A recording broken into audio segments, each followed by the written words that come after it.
Welcome to New Tracks Modeling. New Tracks provides unique mentoring opportunities to enhance your modeling skills by connecting with talented modelers and manufacturers from around the globe who generously share their knowledge and artistic expertise. Build your confidence, refine modeling techniques, and share your projects with a supportive community of fellow modelers, all while enjoying the world's most rewarding hobby. Join us every Wednesday at 7 p.m. Eastern on Zoom and YouTube for our free live program. Missed a program? No problem. Individual show segments are uploaded to YouTube for convenient on-demand viewing. Be sure to connect with the New Tracks community by joining the New Tracks Facebook page, where you can interact with other modelers and see what they are modeling. Visit our website at www.newtracksmodeling.com, where you'll find information about upcoming events and the latest issue of our monthly newsletter, Observations. And good evening, I'm Tom Farrell. I'm your host of New Tracks Modeling, where mentors help modelers build. We've got a great program lined up this evening, and we have for the first time, the Director of Sales and Marketing from Caddo. Caddo is one of the major manufacturers of N-scale equipment in the world. And we're fortunate to have Charles Biko, I can't say his name, Biko Wilski, sorry, Charles. And after the N-scale programs, we have Steve Bittinger for news and views on G-scale.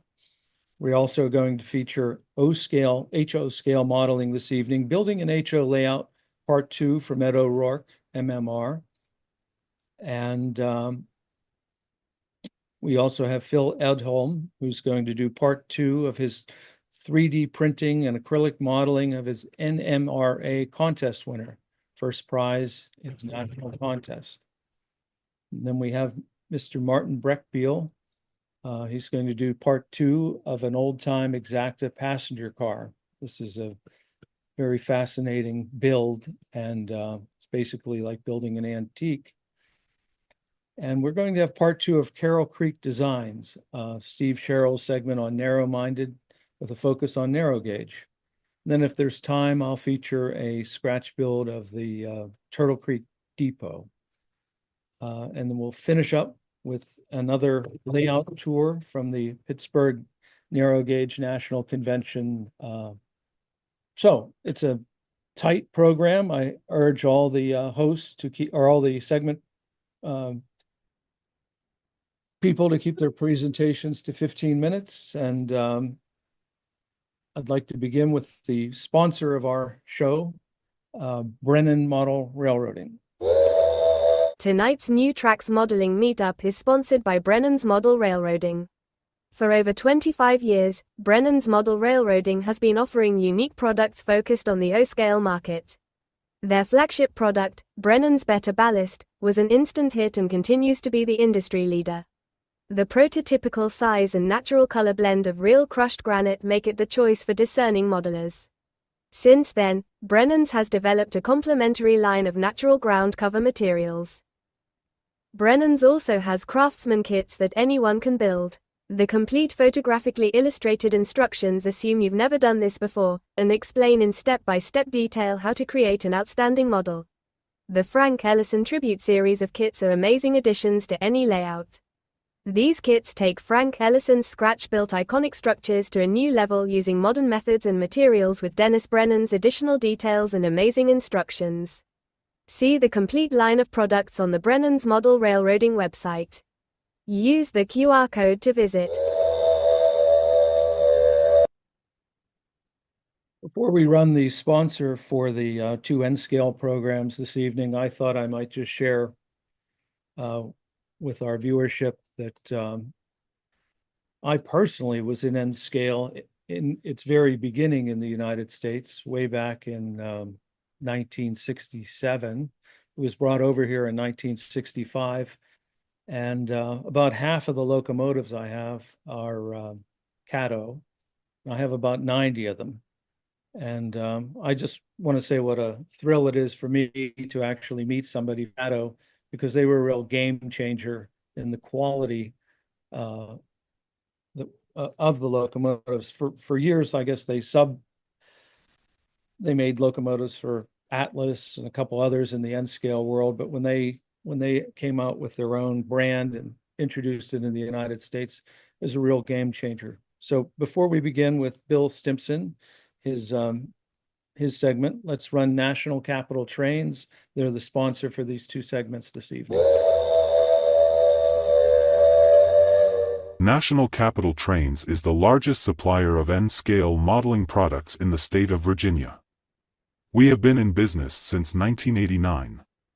We carry a full line of modeling products, specializing in N and HON3 scales. We carry a large selection of competitively priced high-quality N-scale products from Atlas, Bachmann, Digitrax, Intermountain, Cato, Microtrains, NCE, Pico, Rapido, Soundtracks, as well as brass. For foreign railroad train aficionados, we offer a wide selection of Japanese and European prototype trains. We are located 20 miles from Washington, D.C. in Springfield, Virginia. We are a short 7-minute drive off Interstate 95. Stop in and see us for the best in N-scale. We also have online ordering on our website, including great prices and expert advice. Call us for your N-scale modeling needs and advice. Use the QR code to visit our website. We look forward to serving you.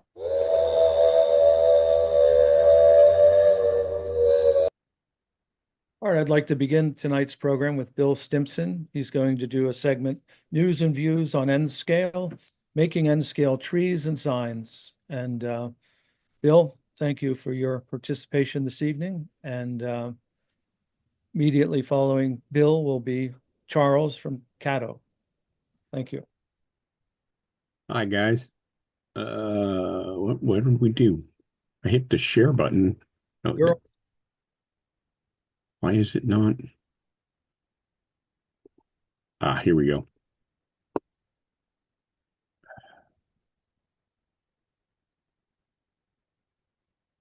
Oh, no.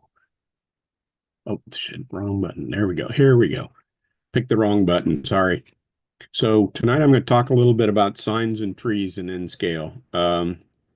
Last week we talked about how I made signs on Scotch Magic tape, and there were several questions, so I thought I'd quickly run through how I do it. Bill, you're still not You're sharing. not sharing. Huh. Click the share button again. All right. Go through it again. Oh, there we go. There you go. Now it's showing? Yep. All right. Now I got to go back to the beginning, right? Oop, wrong way. Okay, how do I get this thing back to the beginning? There should be arrows at either end. There we go. Sorry.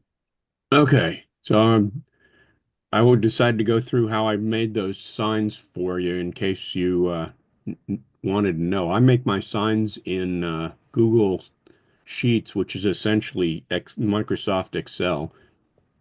And then when you do that, you print them on a piece of inkjet paper. That's the important step, because then you can tape the acetate over the area that you want to print. You need acetate there or you're never getting the tape off.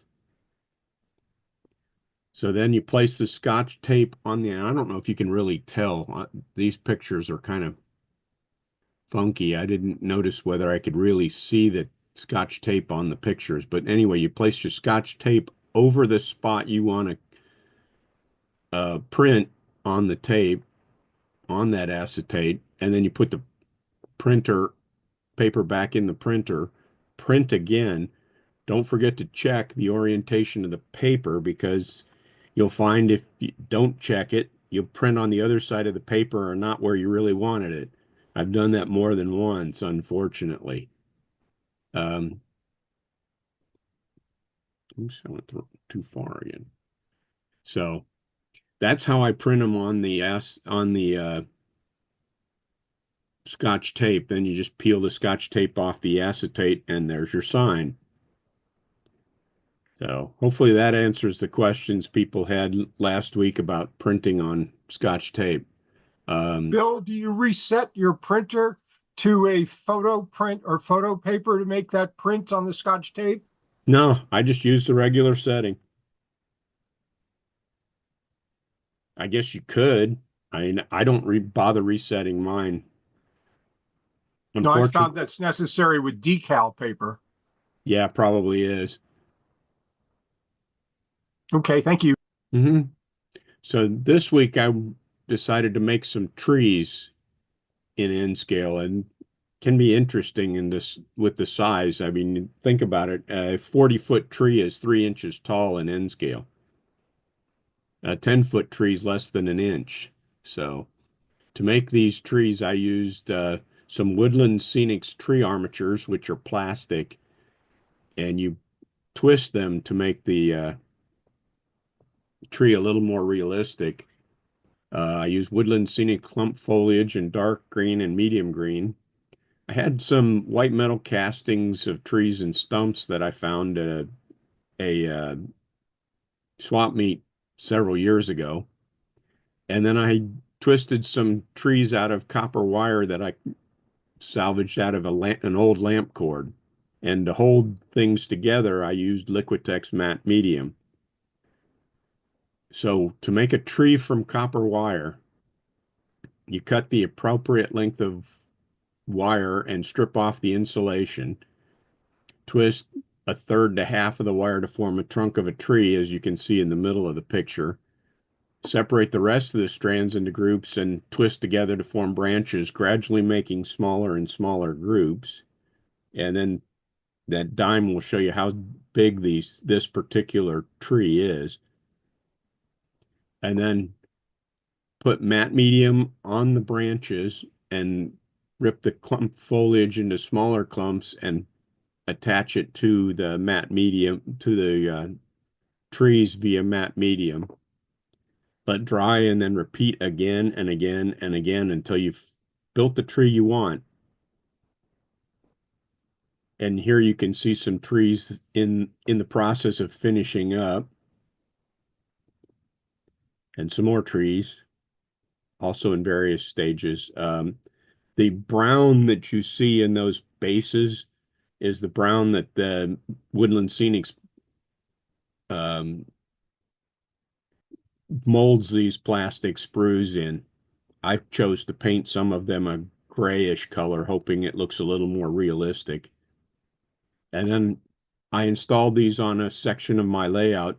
And what I do is I drill a hole where I want the tree and drop a drop of Elmer's glue there, and then place the tree in the hole.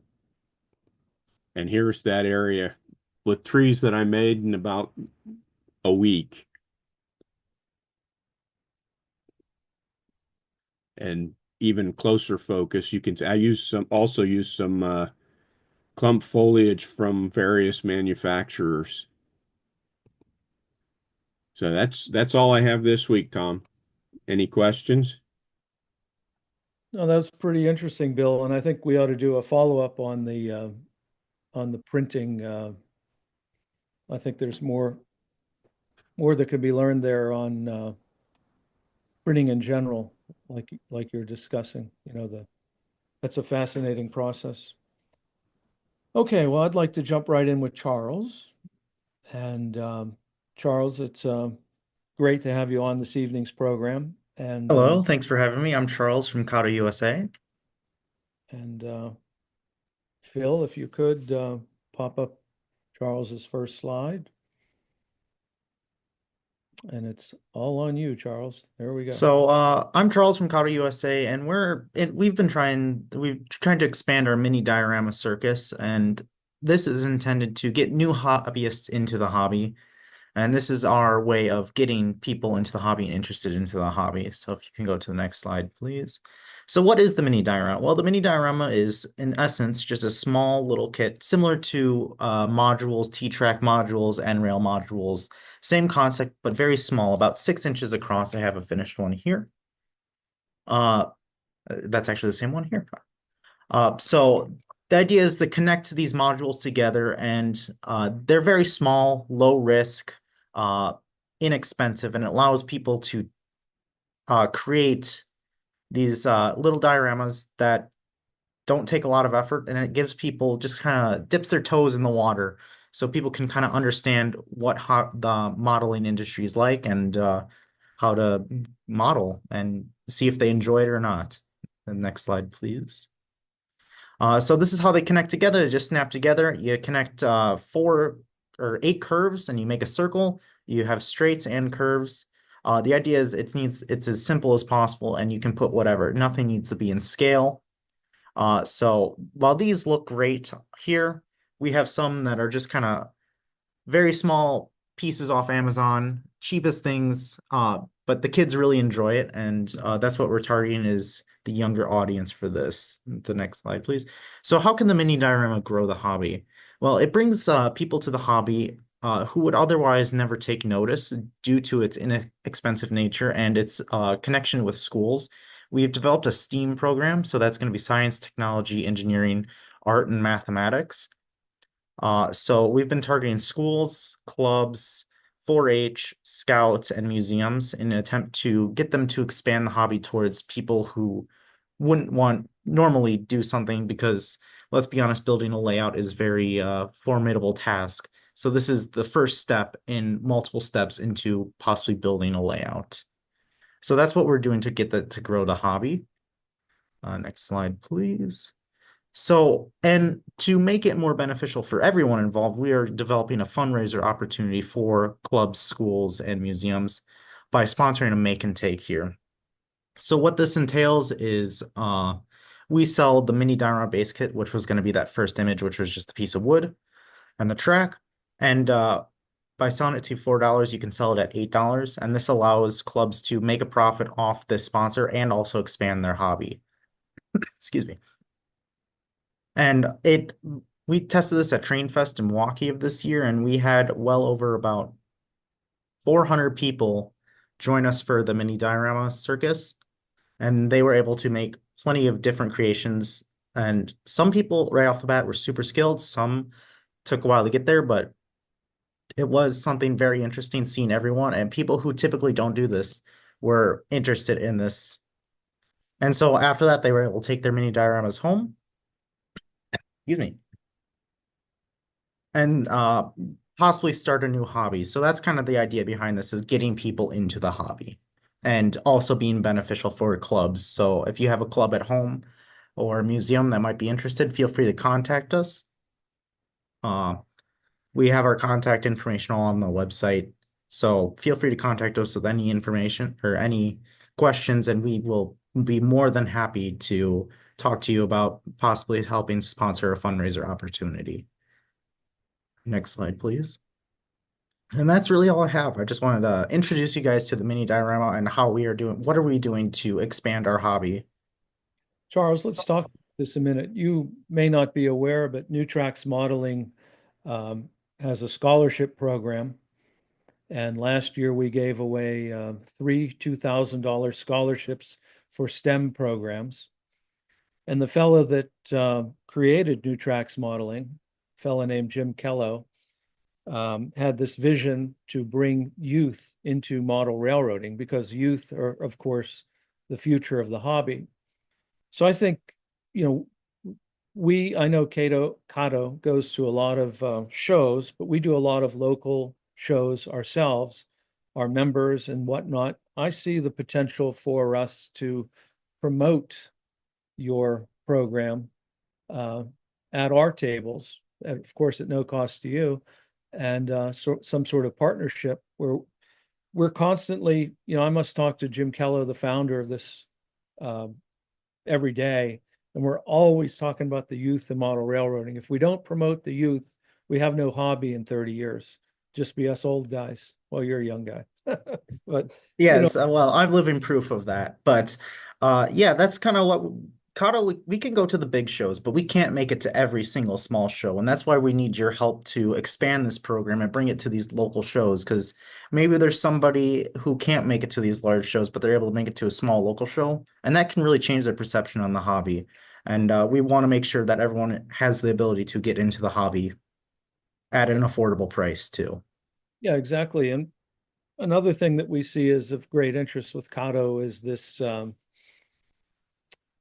the ON18, there's little subsections of model railroading that little growth spurts, and there's a lot of interest in ON18.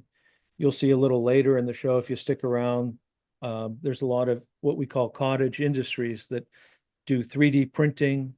And for example, they'll make shells that go on your drives. And there might be some room for some partnership down the road with some of these folks as well. So Yeah, absolutely. I think it's exciting that we got a guy like you on the program. And I think there's a lot of opportunity for the pushing, presenting the youth in model railroading. It's because it's one of our drives at New Tracks Modeling, particularly the New Tracks Modeling Scholarship. Yeah. Mhm. And the nice thing is anything that's learned in this can also be used to make a mini diorama. So like the N scale trees, that was a brilliant idea, and using those, and you can throw those on a mini diorama.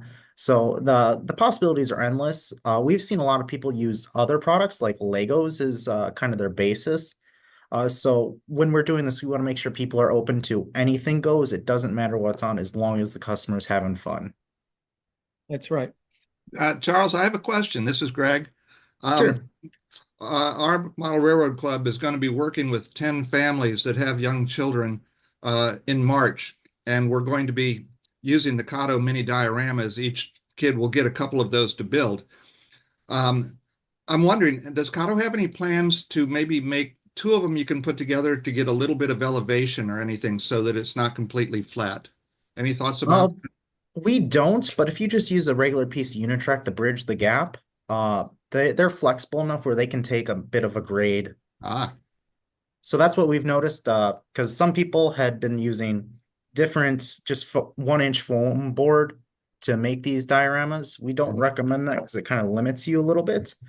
But sometimes you'll get the different elevations. So just a piece of Unitrack, regular piece of Unitrack will adjust that elevation, no problem. Okay, we'll play with that some. Thank you. Yeah. And thanks for coming on the show. Yeah, thank you. I saw in the chat that somebody had a question on where to order these. You can order these on our online store, but if you are doing it for a club, a museum, or whatnot, there's also an email there. So send us an email so we can get you that discounted pricing for sure. Well, thank you, Charles. It's really exciting to have you on the show, and hopefully this won't be the last. I think there's some things we can do down the road together. Yeah, thank you for having me. Yeah, thank you. Okay, well, next up is our News and Views G scale, and it's Steve Bittinger. We don't have a sponsor currently for G scale, so any scale people out there, there's an opportunity here. New Tracks Modeling, we probably, after a couple days and we break out the segments, we probably get well over 1,000 views or more after a week's showing. That's looking at the entire show and adding up all the segments and those views. Many people don't realize our New Tracks Observations newsletter actually has a circulation of 8,000. Not a lot of people know that. And so if you advertise on the show, we do put your logo on the newsletter, but you have an opportunity to advertise in the newsletter as well. Anyway, so I'd like to introduce Steve Bittinger, News and Views G scale. Hopefully. Steve, Okay. you there? Yep. Well, I'm here. Are you there? There you go. Good evening.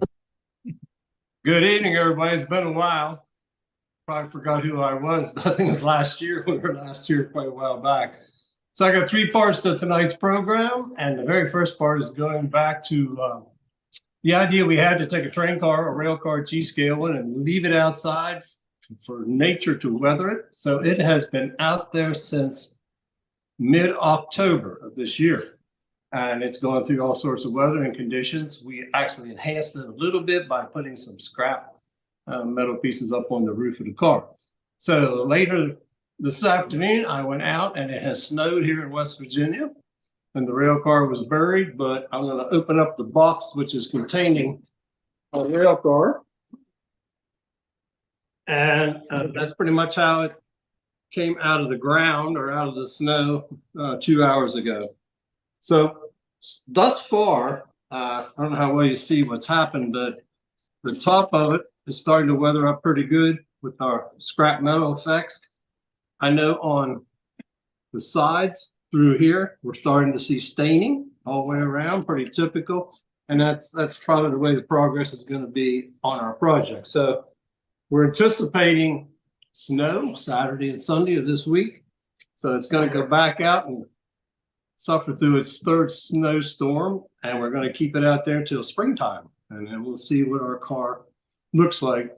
Natural weathering versus man-made weathering. So there you go. Update on that. Let me set this thing out of the way.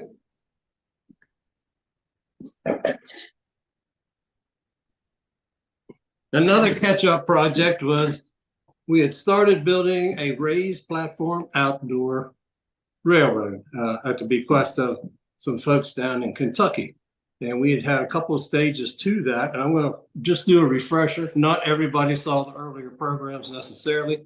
Might be their first opportunity. So this was our initial design for a raised bed. It's about 30 inches tall. The perimeter made from from railroad ties used as landscape timbers. And they're laid up to the height of 32 inches. We backfilled a little bit to keep everything in place. And as of the last program, I was to the point where we then, hopefully everybody can see this, had our retaining walls laid up all the way around. I told people the simplest way to handle drainage is to go out and start gathering up rocks and bricks and anything else you could find. So here we have done that. Put them in the bottom. We hope to have anywhere from 8 to 12 inches of this material on the bottom. That's what's going to be your drainage for the whole project. I went ahead and closed it in. There's two choices on this. A, do what I did, close it in the whole way around. B, leave a little corner low. If you're going to wheelbarrow future materials and so forth into there, that's a much easier way to do it if you don't have mechanized equipment. So at this point, it's all been laid up. We had a little scrap left over, made some steps for convenience up here on the side.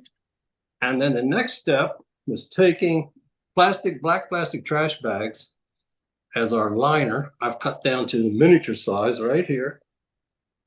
Those have been put against the interior, on top, draped down to the sides, stapled in place, all the way around on this perimeter. This is our moisture barrier. This is a 6 mil plastic.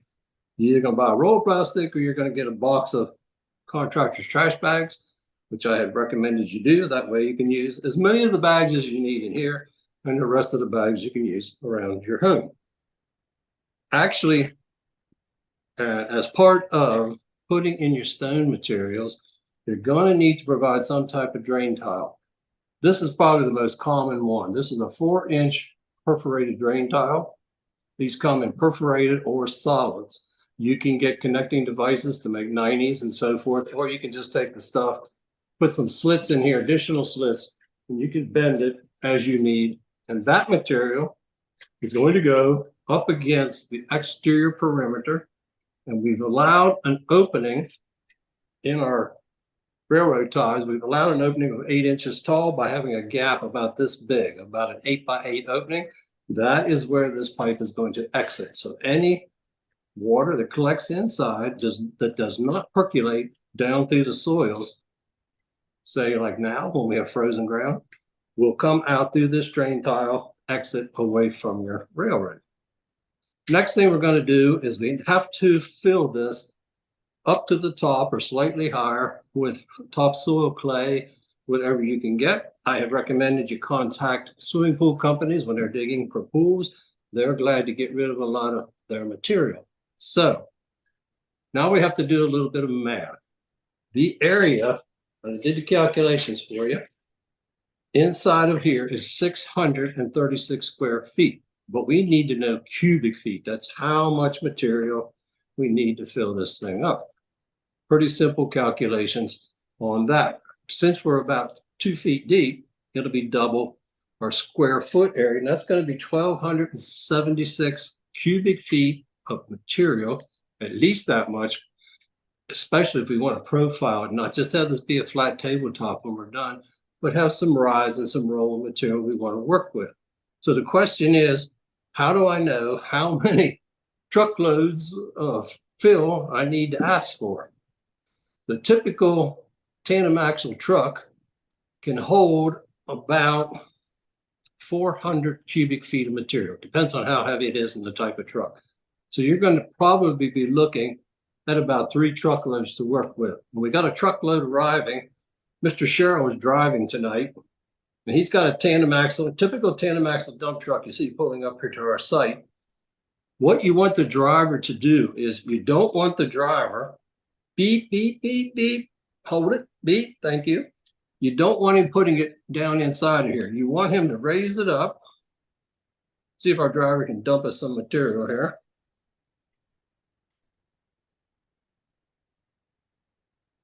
We want most of that material on the outside, right here.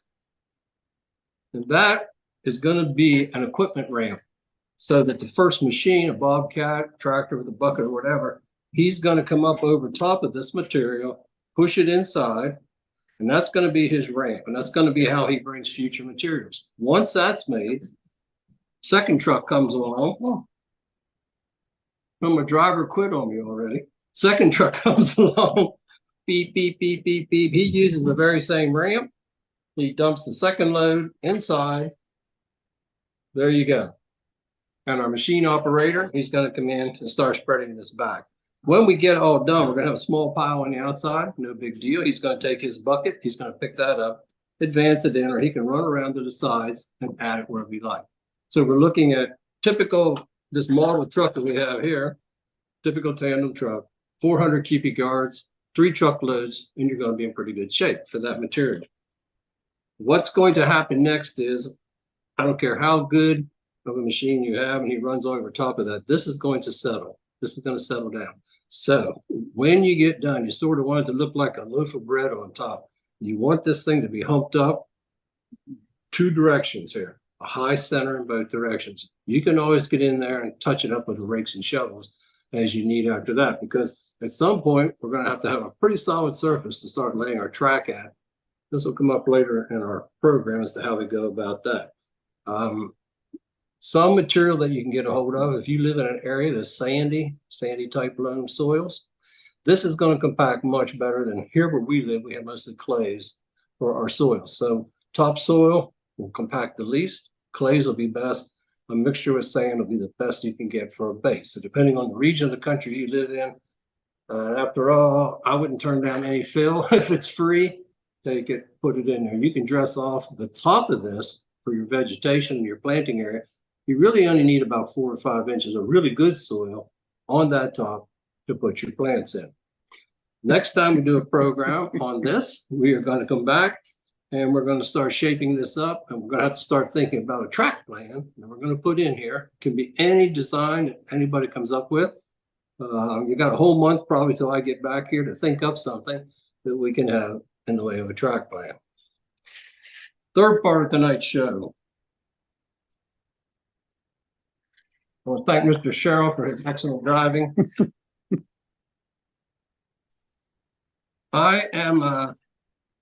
I'm the world's best expert on soda straws. I've spent way too much time searching out soda straws. Everybody asks me, why do I search out soda straws? And the answer is they're one of the very best modeling items you can get, and they're all free, absolutely free. So where do you go to get soda straws and the sizes available? I have here on my tray all the type of soda straws that I have managed to go out and collect around here. From very tiny ones, this little black one down here at this side, courtesy of Panera Bread or Starbucks. That's from their coffees. This type here and here, these are kids' party straws. You've probably all seen these. This is the one you flex. You can stretch it, flex it some more. These are going to be great for making bends. Got a couple projects we can do with these. And guess what? This is the big one. And here's a little guy right here. So you have choices in that type of product. If you go to McDonald's, Wendy's, Burger King, guess what? Every one of them has a different diameter straw. You would think they'd all be the same. No, they're different sizes. This red one I have stuck down in here. This is Wendy's straw, right? Here's a straw from another fast food outfit. Look at that. Perfect for making fittings and going inside. So you just hang on to all the straws you come by at various locations. This is the biggest one I have found to date, right here. This is a nice big guy, right? We have in our region and maybe in yours, Sheetz convenience stores. They offer milkshakes. This is their milkshake straw at Sheetz, not their regular coffee or soda straw. These are hanging around in there. Usually you can have one or two and nobody's going to say anything to you if you liberate a few of these straws. But this one has very stiff sidewalls. It's really strong and it's great for a lot of projects. This one here, smaller diameter, small straw, right? This is a very rigid one also. This one I have found at independent, I'm going to say local stores that are not chains. They must get these from some supplier who's making these. Who knows? It could be all made in China for all I know. But anyway, start going out and looking for soda straws. Next item. This. Coat hangers. Here's one size. Here's a baby size coat hanger, literally. Go to the Dollar Tree, the dollar store in your area. You can get a whole pack of these, about 10 for $1.25. Same with these guys. Why do I want these? Answer is I cut this piece right here off of them. This piece right here. And those are the connections that I use. Let me get the right ones together here. Let's get back to our big one. But you can force these into here, shape them up whatever you want, sand them down. The diameter, certain ones is better than others. This one you'll see, perfect. I now have a 180. I have a 90-degree turn, whatever I need, go around the corner, go down the side of a building, gutters and downspouts, all sorts of things. Good for many gauges, especially O and G gauge. And the last thing I have in this group, I have right on this tray. These are valve boxes that I've made. These are really good. Just little valve boxes. You have to have them on all your lines. To make valve boxes, all we're going to need are some flat washers, a roofing nail, the shortest ones you can find, and a split ring compression ring. These are the type you see that if you squeeze them with a pair of pliers, they go shut. I squeeze those down until they're flat right around the straws, and we end up with a neat little valve box on those three. So next month or next show, when you tune in, you'll get to see all the various things that you can make, soda straws and coat hangers. That's it for me tonight. If you have any questions, I'll be glad to answer them for you. This is Tom Farrell. I just want to say that G scale now has me thinking in my backyard. I have done N scale, HO scale, S scale, obviously ON30, O scale, Lionel. Never touched G scale. I think it'll be interesting when your program moves along. I'm not really familiar with G scale and where it is today in regards to track. I remember in the old days it was brass track. I'm sure they're not doing that anymore, right? No, almost all the track is brass. Oh, really? Still. So, and then the turnouts and the different manufacturers, that would all be interesting, I think, for the viewers, just to know, because you have a whole different set of conditions. You're outside, is it special turnout, special care? And then I assume you're going to do dead rail, so you don't have to worry about putting power to the track. Is that Is that a leap or how's that go? Okay, so I'll go back. Let me see. I have modeled in HO, S gauge, O, and G. As I got older, the gauge got bigger. There must be a reason. Yes. As we build this layout, I'm going to get to the point where once we get a track plan, I think you're exactly correct. We'll address track and switches and fasteners for putting it together and how you're going to power your trains. And there's really two choices, I guess three. The three choices are going to be track power, battery power, or live steam. Yeah. And yeah, there's people who do all three. Steve Sherrill says, put a string on it and pull it. But yes, I think as we get down the road on building the layout, that's would be exactly the right time to get with that. Yep, that's great. Yeah, Steve, and I'd like yeah. to ask a question if I have a chance. Yeah. I would like to ask you, is anyone producing the aluminum rail right now? I used to produce it back in the 90s. Yes, you can get it in, I think, what, 6 foot, 8 foot lengths? Yes, I used to make it in 6-foot lengths. It was Yeah. back, it used to be called PHS rail. I used to do plastic ties too at the time. But I don't Yeah. know, I sold it to a company in Michigan, and I don't think if anyone is still producing it or not. Plastic tie strips? Yeah, for the Code 250 and 332 rail. I did both in aluminum rail at one time. I know you can buy plastic tie strips from LGV. Mm-hmm. And I'm going to say as well from either Pico or USA Trains, one of the others. And then rail is available, I also believe, from Micro Engineering. Yeah. Right. I don't think Micro Engineering may offer tie strips. I can't answer that. Yeah, not too many people are doing the aluminum rail. I know I sold it to a company in Michigan, and then I think they went defunct after a while. The August Bridge, though? And there was a company, Train Lee. They were making plastic extruded rail. I have some samples of theirs. And obviously for dead rail, that's fine. However, for some reason, it didn't go over well and they discontinued it.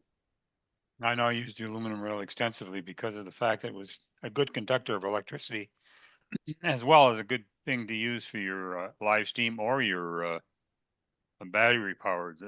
At the time, it was just coming into existence, battery powered. Right. I would say now, more and more people are going battery. Yeah. Yes. Thanks a lot, Steve. Sorry to bother you. Hey, No, Steve, this is Bob Geldmacher on the big diameter straw. When the weather gets warmer, Starbucks start to sell some of these cold drinks that have fruit pieces in them. And in order to allow you to suck those fruit pieces up, they put out a fairly good sized diameter straw. And I try to pick them up whenever I go to a Starbucks because they make great pipe loads. Yes, and when we get into making some projects with this, and I'll tell you all the things you need to do to your straws if you're going to use them outdoors. Okay, you can't just take these outdoors as is. No, sure. All right. Well, thank you, Steve, and a lot of direction to take this over the next year, actually. Okay. All right, it was good to see everybody again. Yeah. So next up, we have News and Views HO scale modeling. Ed O'Rourke, MMR. He's building a HO layout. And his segment is sponsored by Mainline Hobbies.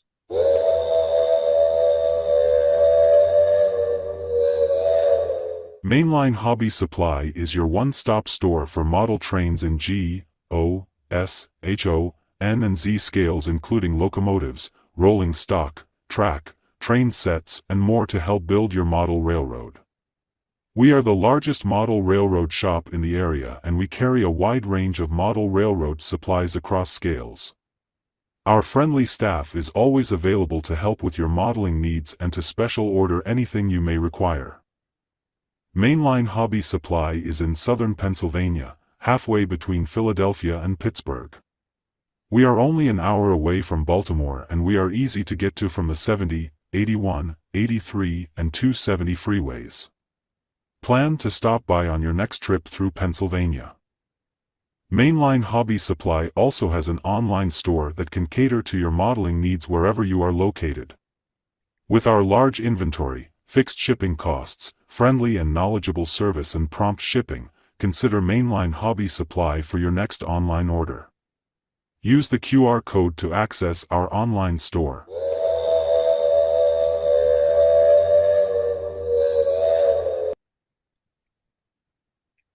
Good evening, Ed. Good evening. Thank you for presenting this evening. Okay. Here we go. There we are.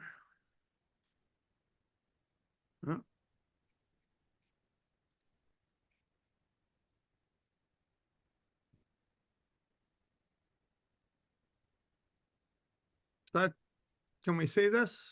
Yes, sir. Okay. Go to slideshow Yep. All right. view up top. Here. View. Yeah, there you go. Okay. So those of you who missed this in December, I put this together in response to one of Steve Sherrill's what do you want to talk about, which was, what do you do when you move, when you give up the big house and move to different quarters? And so that's what we're been talking about here. This is the new space, new possibilities, new challenges. The folks who owned the place before us had used this as storage. So you can see I moved some junk in there. And this is an important part of that. You see the washing machine and dryer here, and you can see the elevator over in the corner. This is there so that my wife doesn't have to carry the laundry down the stairs. And, you know, being the chief executive officer here, she is the one who grants trackage rights to the New Haven Railroad. So without that elevator, I would be doing this presentation because he wouldn't be living here. So anyway, there you have it. So this is the space. I'll just kind of give you a quick tour. The tables that you see here were originally on that wall as shelves that the people before us had put up. I took them apart, deconstructed them, and they made very nice tables with some, they've got a nice plywood top. They're 2 feet deep and 30 inches high, which is just right for my reach-in distance seated. Oops, wait a minute. All right. So Givens and Druthers. This is John Armstrong's layout planning system, which I find to be very helpful. My givens are that we're going to do heavy electric passenger and freight with catenary in the electric zone. The main line is going to be 2 tracks, number 6 switches minimum, main line minimum 24-inch radius, large or better, 6 to 8 car passenger trains, 9 to 12 car freight trains. And in New Haven Station, we're going to have 4 tracks, approximately centered between the 2 staging areas, space for engine storage and turning. Then the druthers. Druthers are the things that you'd like to have, but maybe aren't going to be a deal breaker if they don't turn out. We want a branch line with switching opportunities, mainline industry sidings, an industrial switching area.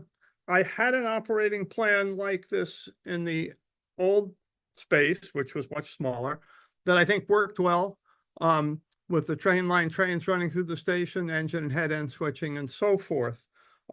This worked well for me, and I think with this space I can do more of it.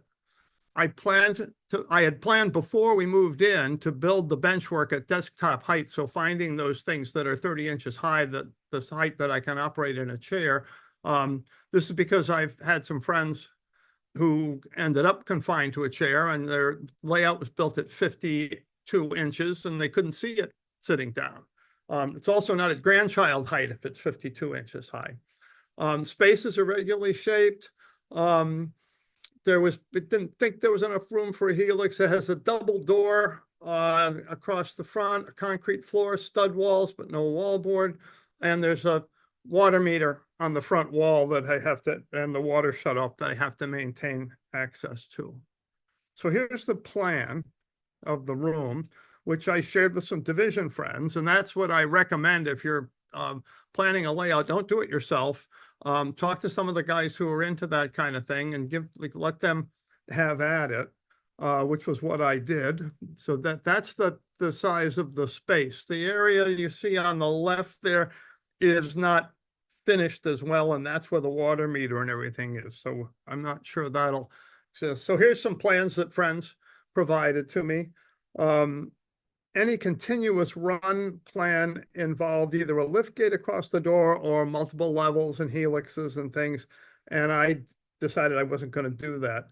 The manufacturer's row is under a stairway outside the main room. We'll talk about that in a bit. And as I said, the space at the left is unfinished basement. So here's what we ended up with as a track plan. This is the west staging. This is New York, Maybrook. This over here, the east staging is Boston and Montreal and Cedar Hill Yard. This is the station area, motor storage, locomotive service. And then there's a branch line that connects in the station from the canal line that goes up the back here and around and comes over into here and actually dead ends back over here. And then we have the manufacturer's railway, which is a switching area. And you can see here, there's a little pass through the wall so we can get to that area. Room prep. Okay.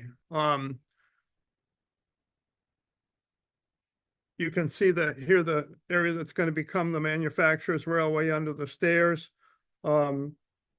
I had a contractor do the work here. I tell people that I now do all my carpentry work and painting with a credit card. I find it much easier on me and it gets done a lot quicker. So you can see they've put the walls up and finished them for me. I'll paint them to look like sky and then I'll put a backdrop up and you can see the cut through into the manufacturer's area there.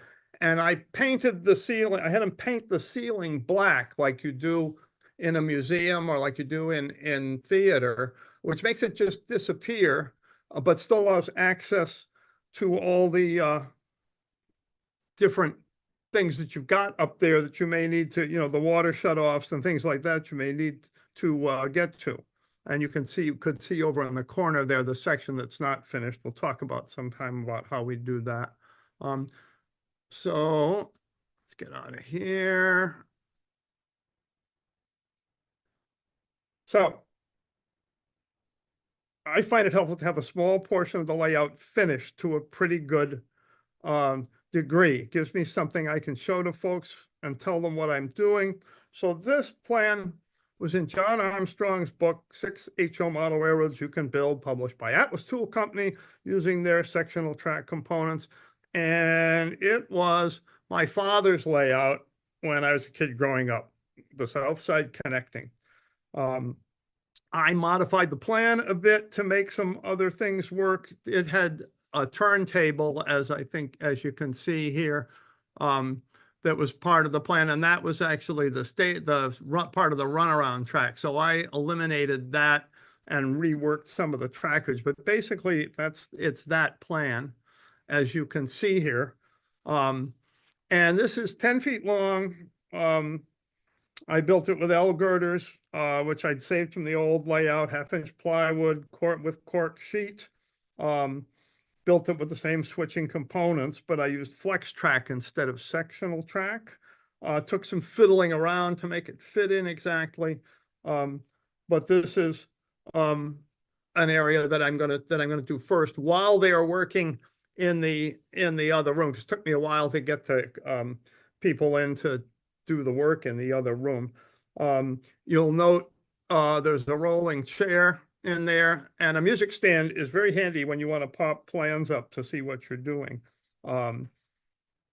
So that's where, and this is completely portable. So when my daughters put me in a home, I can cut the connection to the main layout and take this with me and still have something to switch, which I think will be good.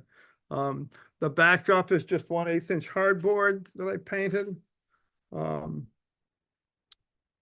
Most of the structures are salvaged from the old layout. I ended up, you can deconstruct a lot of them and rebuild or do things. The road is drywall joint compound, which I find easy to work with and inexpensive. And here we are. It's pretty much complete here. I've got some DPM modular walls. There's also the Laube linen mill, which is ubiquitous on HO model railroads. Model Power Fraternity House, believe it or not, which became the grocery store here. Smalltown USA Bank Building, an Ulrich Expanda unit factory, City Classic Smallman Street warehouse, and leftover walls from the Bachman Department Store, Walther's Interstate Fuel Company, and some scratch built stuff. The coal ramp in the back is mostly scratch built. And so, and the Rapido HO 44 tonner, when they came along, I had to have one of those. It just arrived fairly recently, actually. And that's what the New Haven used to switch the manufacturer's railroad. And that's what we will use here. It lets you get another car into the tail track on some of the Ys. And we'll just show you that. You note the Atlas crossing shanty in the back, and here's the Ravello one over here. Again, the roads are drywall joint compound finished with sanded grout, which works really well for a sort of rough asphalt road.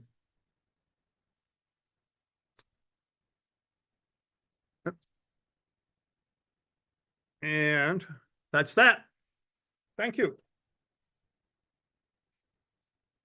That's fantastic, Ed. And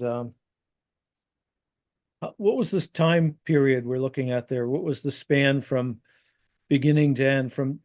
I've been in the house 2 years this coming Memorial Day, so a year and a half. We've been here a year and a half. And most of the first summer was getting things done. So I didn't really get much done before the fall a year ago. So I've been about a year to get to the point that I am now, where I've got all my track work in and I'm doing my scenery. You can get a lot done if you don't have this complication that so many people have of having to go to work.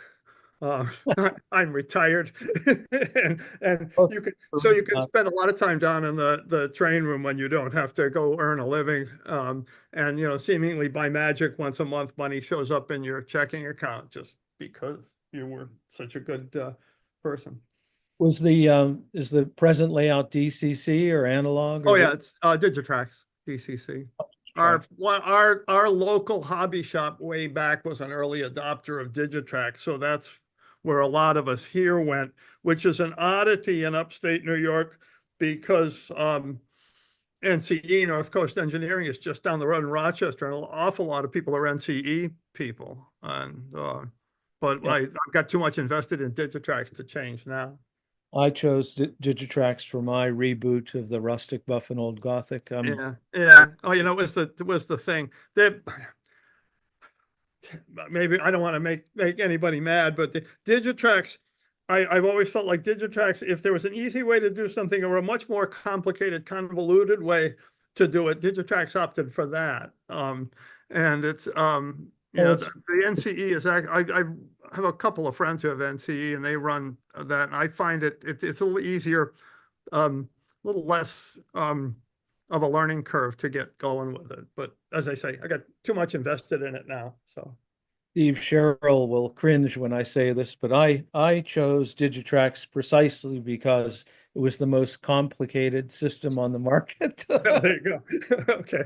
Was really the only game in town when I got into DCC. I got into it because of the wanting to run the electrics and running to run engines back to back and things like that. I had all sorts of ideas.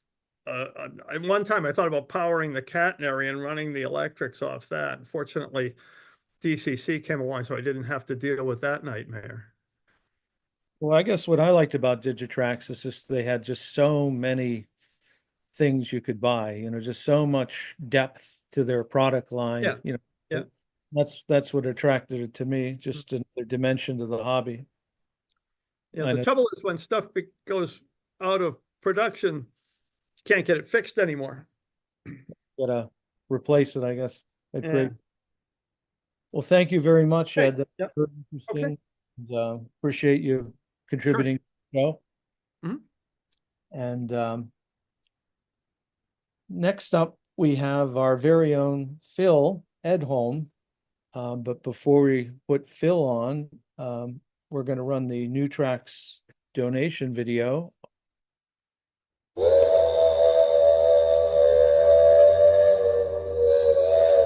Do you enjoy New Tracks modeling? You can help support New Tracks in many ways, but donating to support the show and other activities is really appreciated. This helps pay for the expenses of producing the show, including Zoom, website, and emailing costs. You can support New Tracks financially in 3 ways. First, you can make direct contributions through Patreon. With Patreon, you can make a single or monthly contribution to New Tracks.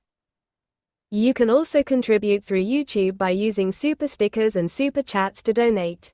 Finally, when you watch a YouTube replay, letting the ads run will increase the payout to New Tracks. Thank you for supporting New Tracks modeling.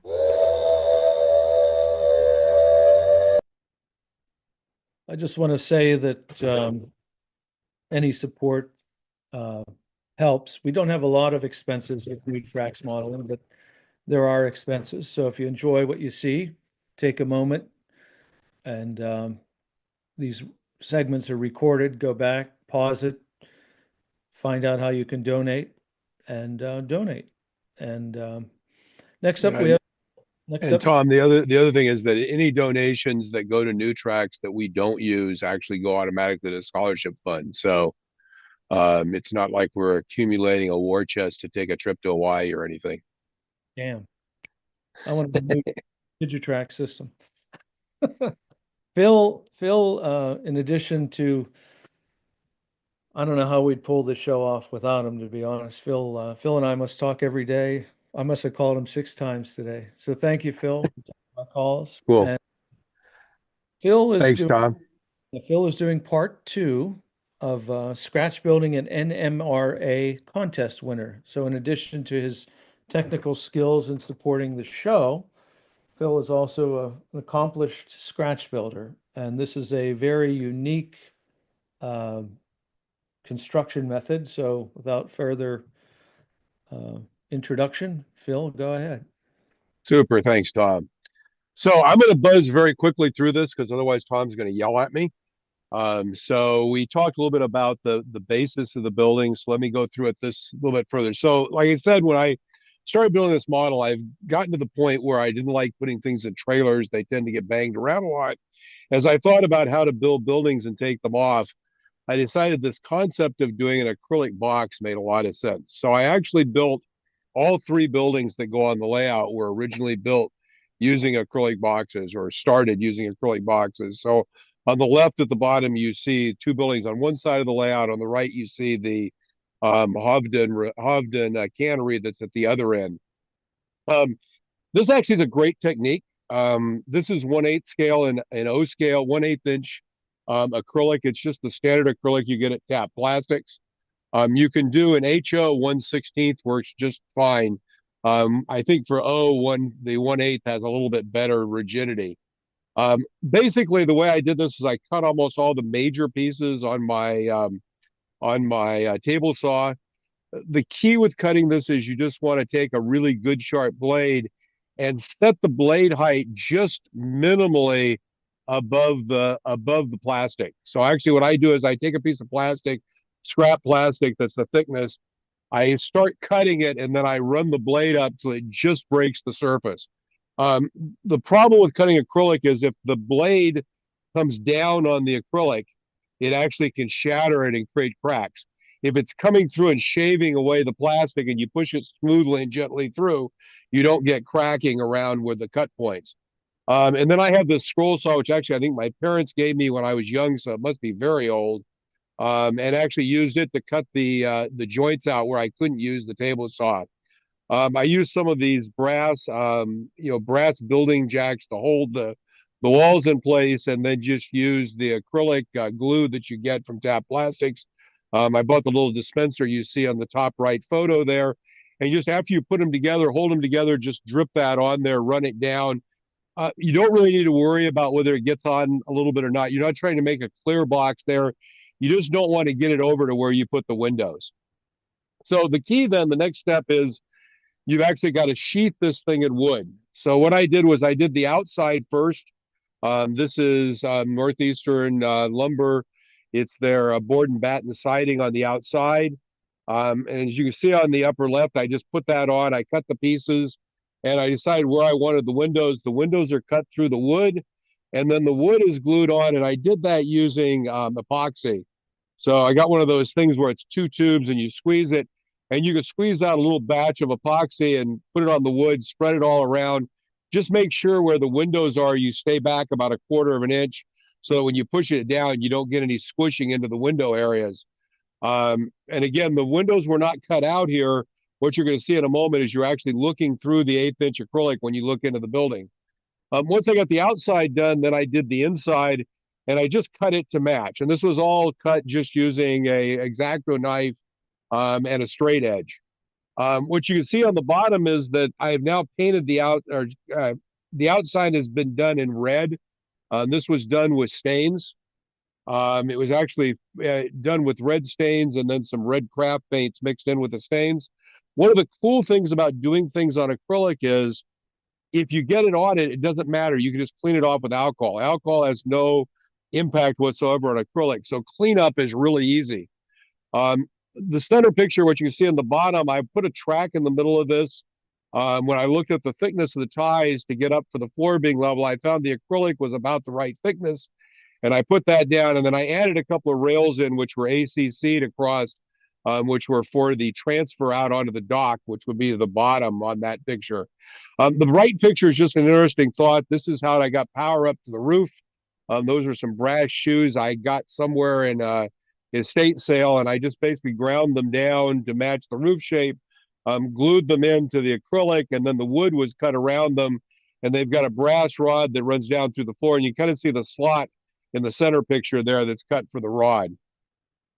So when I got done, this is what it looks like. Now the windows, the way the windows were done is I took the window frames, these are just tissue window frames, and I sanded them down until the sides of the frames were the same level as the main mullions, which is the lower ones.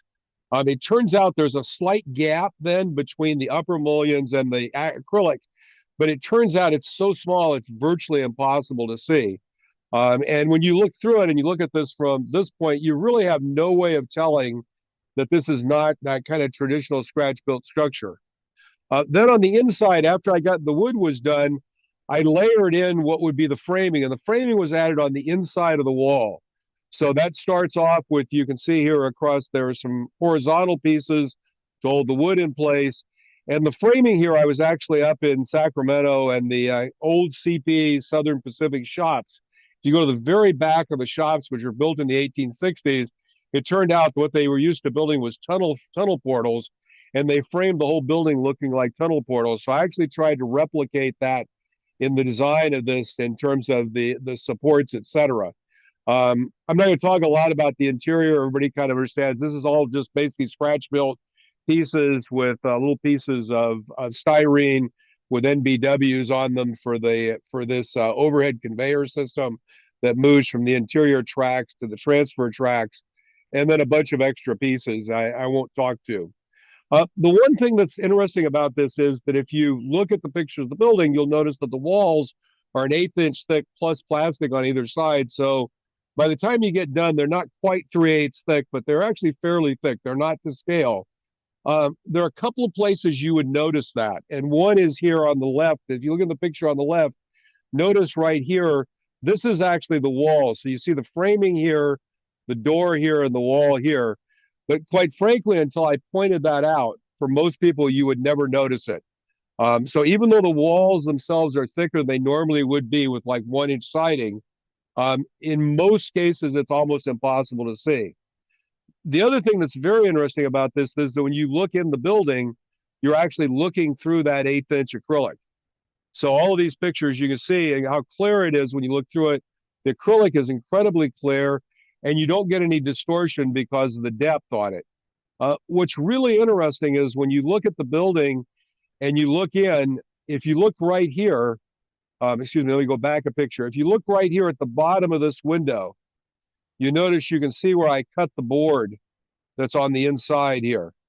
But when you look at that same window in this picture where you're looking at the whole building, it's almost impossible to notice it when you first off look at it. So it really turns out you can get very clean windows to look through without having to put windows and window frames in, and it just becomes part of the overall building. The roof was built the same way, 2 pieces of acrylic. What I did was I put these gussets in right here to tie the 2 pieces together. Turns out those were very nice because you saw that shoe earlier. By drilling a hole in these and wrapping a piece of wire around them, when they slide down in, the wire slides onto this shoe, and that's how you get the power to the lights. As I was thinking about building this roof, the roof system, I decided I needed trusses. When you looked in, not having trusses up there wouldn't look good as you looked in the side of the building. And I had bought a 3D printer, as I said, so I decided I should 3D print the roof pieces. So these are all 3D printed. Turns out for them, these are just paper gussets. They're literally cut out of black paper and glued on. And these are a couple of troughs that run 4 of these lights. These are those O-scale lights you can get from We Honest on eBay. And I think there are like 10 of them or $11 or something like that. Very nice. And this is actually just kind of a channel, and the lights run through. And again, starts on one end, comes in, it's got a resistor, 4 lights, runs out the other end. When you drop the roof in on the building, the lights come on. So basically, I was sitting there, I was building this building on the left, and I was looking at the one on the right, which was the same concept, and I was intending to do the same way. And after I'd printed those 3D roof, the trusses here in 3D printer, it hit me, why don't I think about making that building out of the same concept using 3D printing for the actual framing of the walls? So that led me to this. This is actually the pictures of the building. This is the only good picture I've got looking back at Moss Landing. And these were the warehouses they had there. So blowing that up, you can see kind of what it looks like shape-wise. So I designed the building essentially to match that design. So this was my original design. It's 20 by 8 inches. Broke it up into some pieces, put some doors in it because I wanted to be able to get on and off to the dock, the pier that's sitting next to it. In order to print this, the printer bed is about 8 inches. It's 220 millimeters. So you really can only have about an 8-inch piece. So if you take 20 inches and you break it up into 2 6-inch pieces and an 8-inch piece in the middle, you can actually do the whole wall in 3 prints. So what I did was actually at this point took the design that I had and translated it into I used FreeCAD, using FreeCAD to actually design the walls. So what you see here on this picture is these are actually the printed walls, 3D printed framing for each of these sections. And the way that was done, just very quickly, the trusses are on 8-foot centers, the posts are on 4-foot centers, the windows and doors and the heights and all that was done in the CAD system. Didn't really worry about trying to do a really accurate drawing before I went into the CAD system. So this is a truss wall or a wall print in CAD. So what you can see here is there's the top plate, bottom plate. There are essentially where there are trusses here, you'll see that there are 6x6 beams. Essentially, these are 6.6 millimeter or 6.3 millimeters. So it's 6 inches in O scale. These are 6-inch by 3-inch pieces where you don't have a post on the top. this end here on the wall where you actually tie to another wall piece is actually 3 inches thick, and then they glue together. You notice one of the things I did was I put these holes in for alignment. One of the really cool things in 3D printing, when you glue things together, and I used epoxy to glue those together, you can put in a little piece of, I just use a piece of copper wire that I cut off, or you use brass rod. When you make these holes, you can put them in at the top and the bottom because they're absolutely aligned because you're doing it in CAD. When you put the two pieces together, they actually handle your alignment for you. What you notice is I actually embedded here, and it only goes about halfway through the wall, a diagonal. It turns out I'll show you in a future, the next version that I did of this, not for this building, for another building. I decided it was better to put this on the face of the framing. For this one, though, I had embedded it. And finally, I for the roof trusses, I decided to had to have a way to put those on.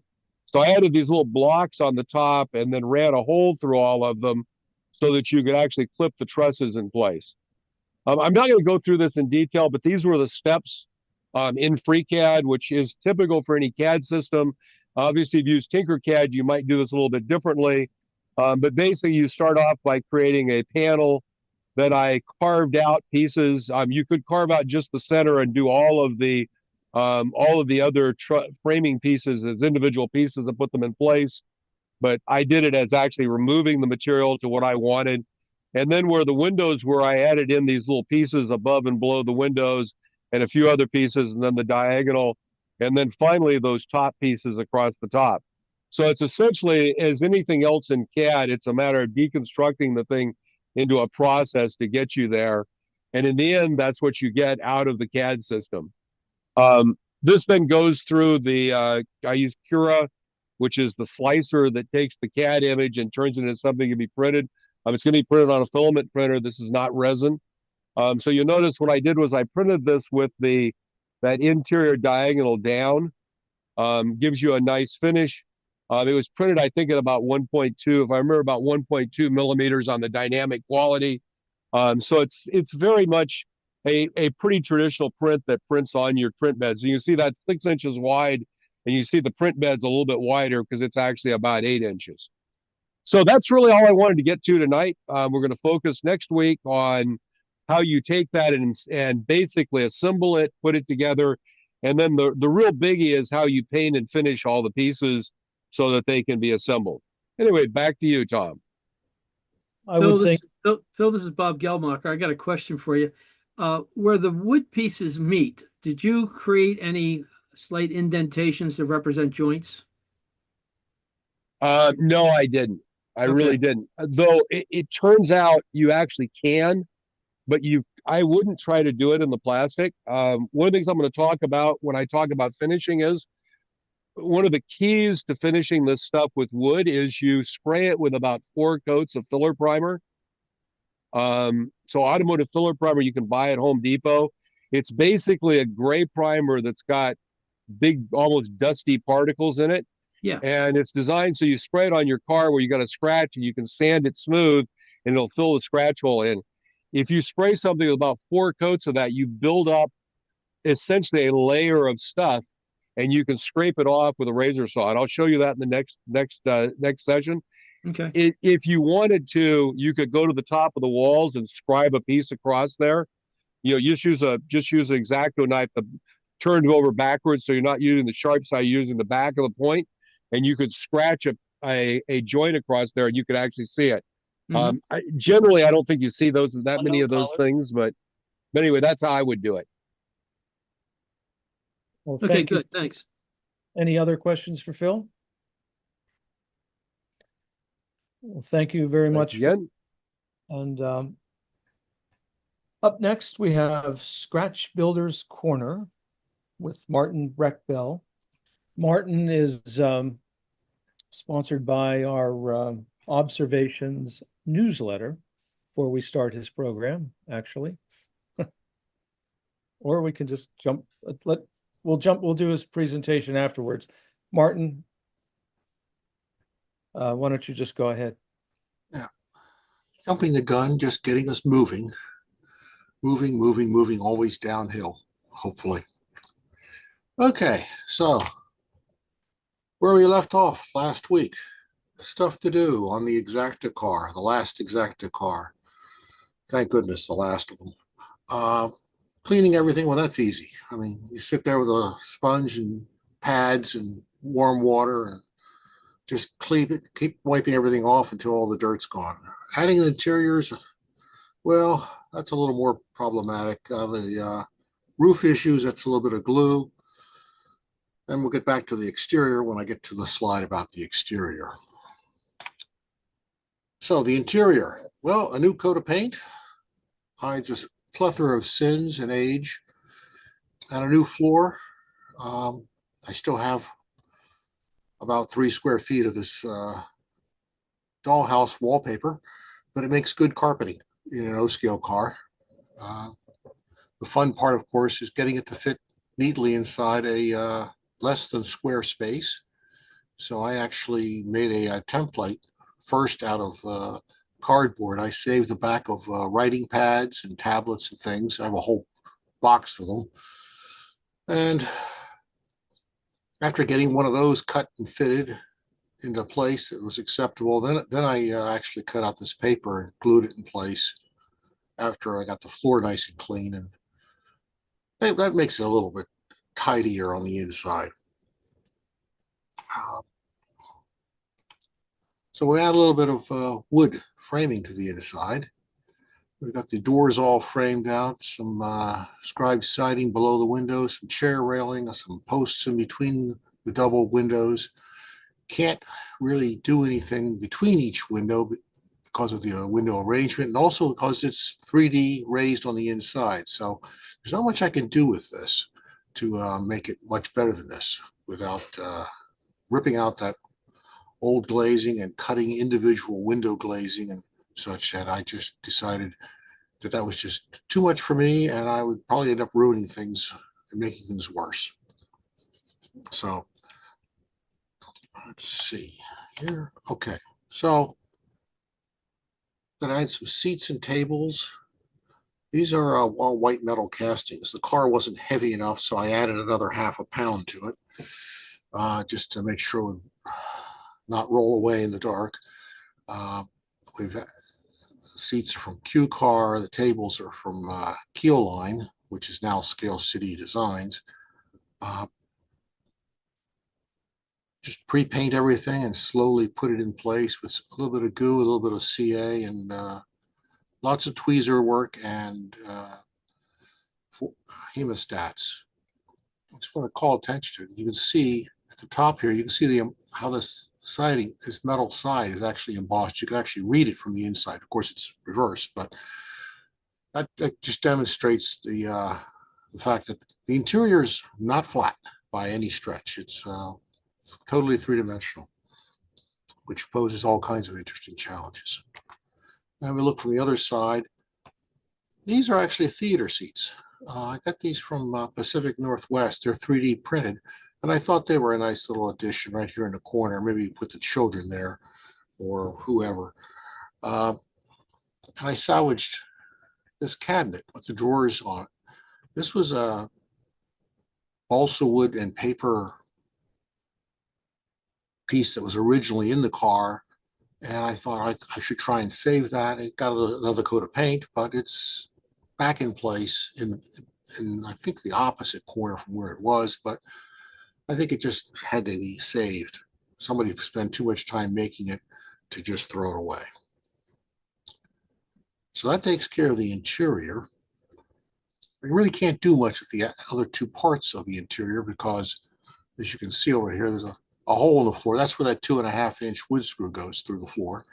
Can't really do anything about it. And you can't really see in these anyhow. These louver systems are, whatever they're made from, wherever they came from, they're very, very nice, but they completely obstruct the view, which is great if that's what you want.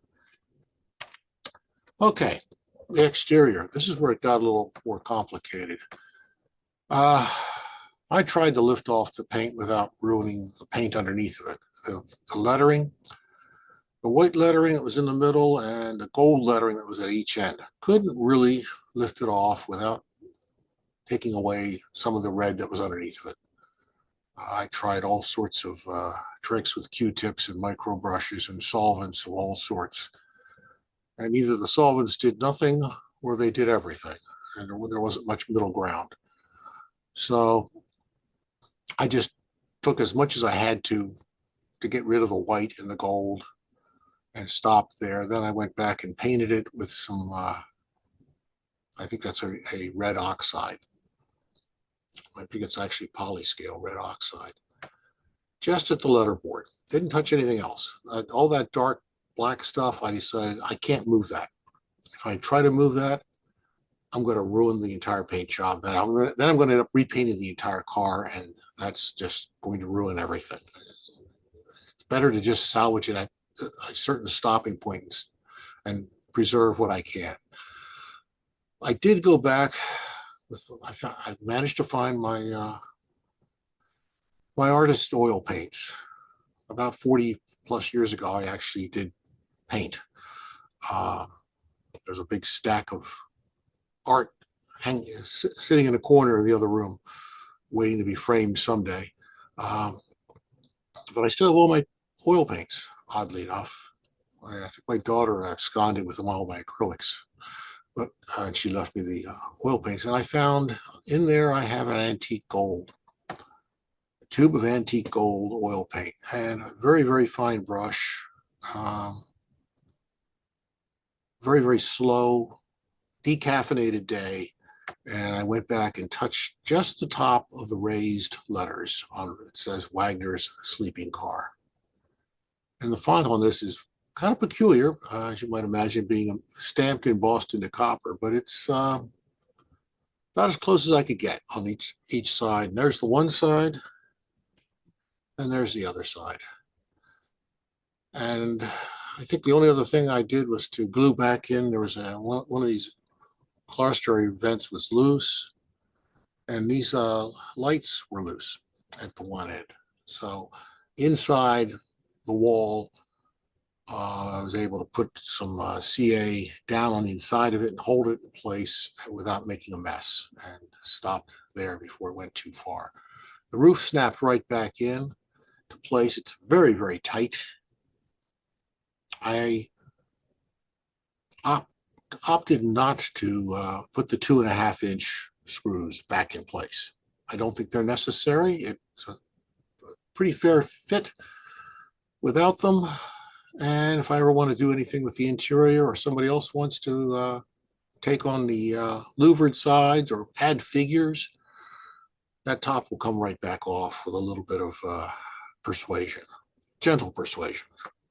So I'm calling that car done for now. Some dummy couplers on the ends, and we're leaving that alone. So that car is done. That project's done. Whoop. So there was a third car in the box. I use the word loosely. Car was maybe the most appropriate word, part of the phrase. This one took a bit of a beating in the shipping. It was not disassembled and beaten up like this when sold to me. This is going to be a challenge, to say the least. The missing truck that's not pictured is I have it. It's not a problem.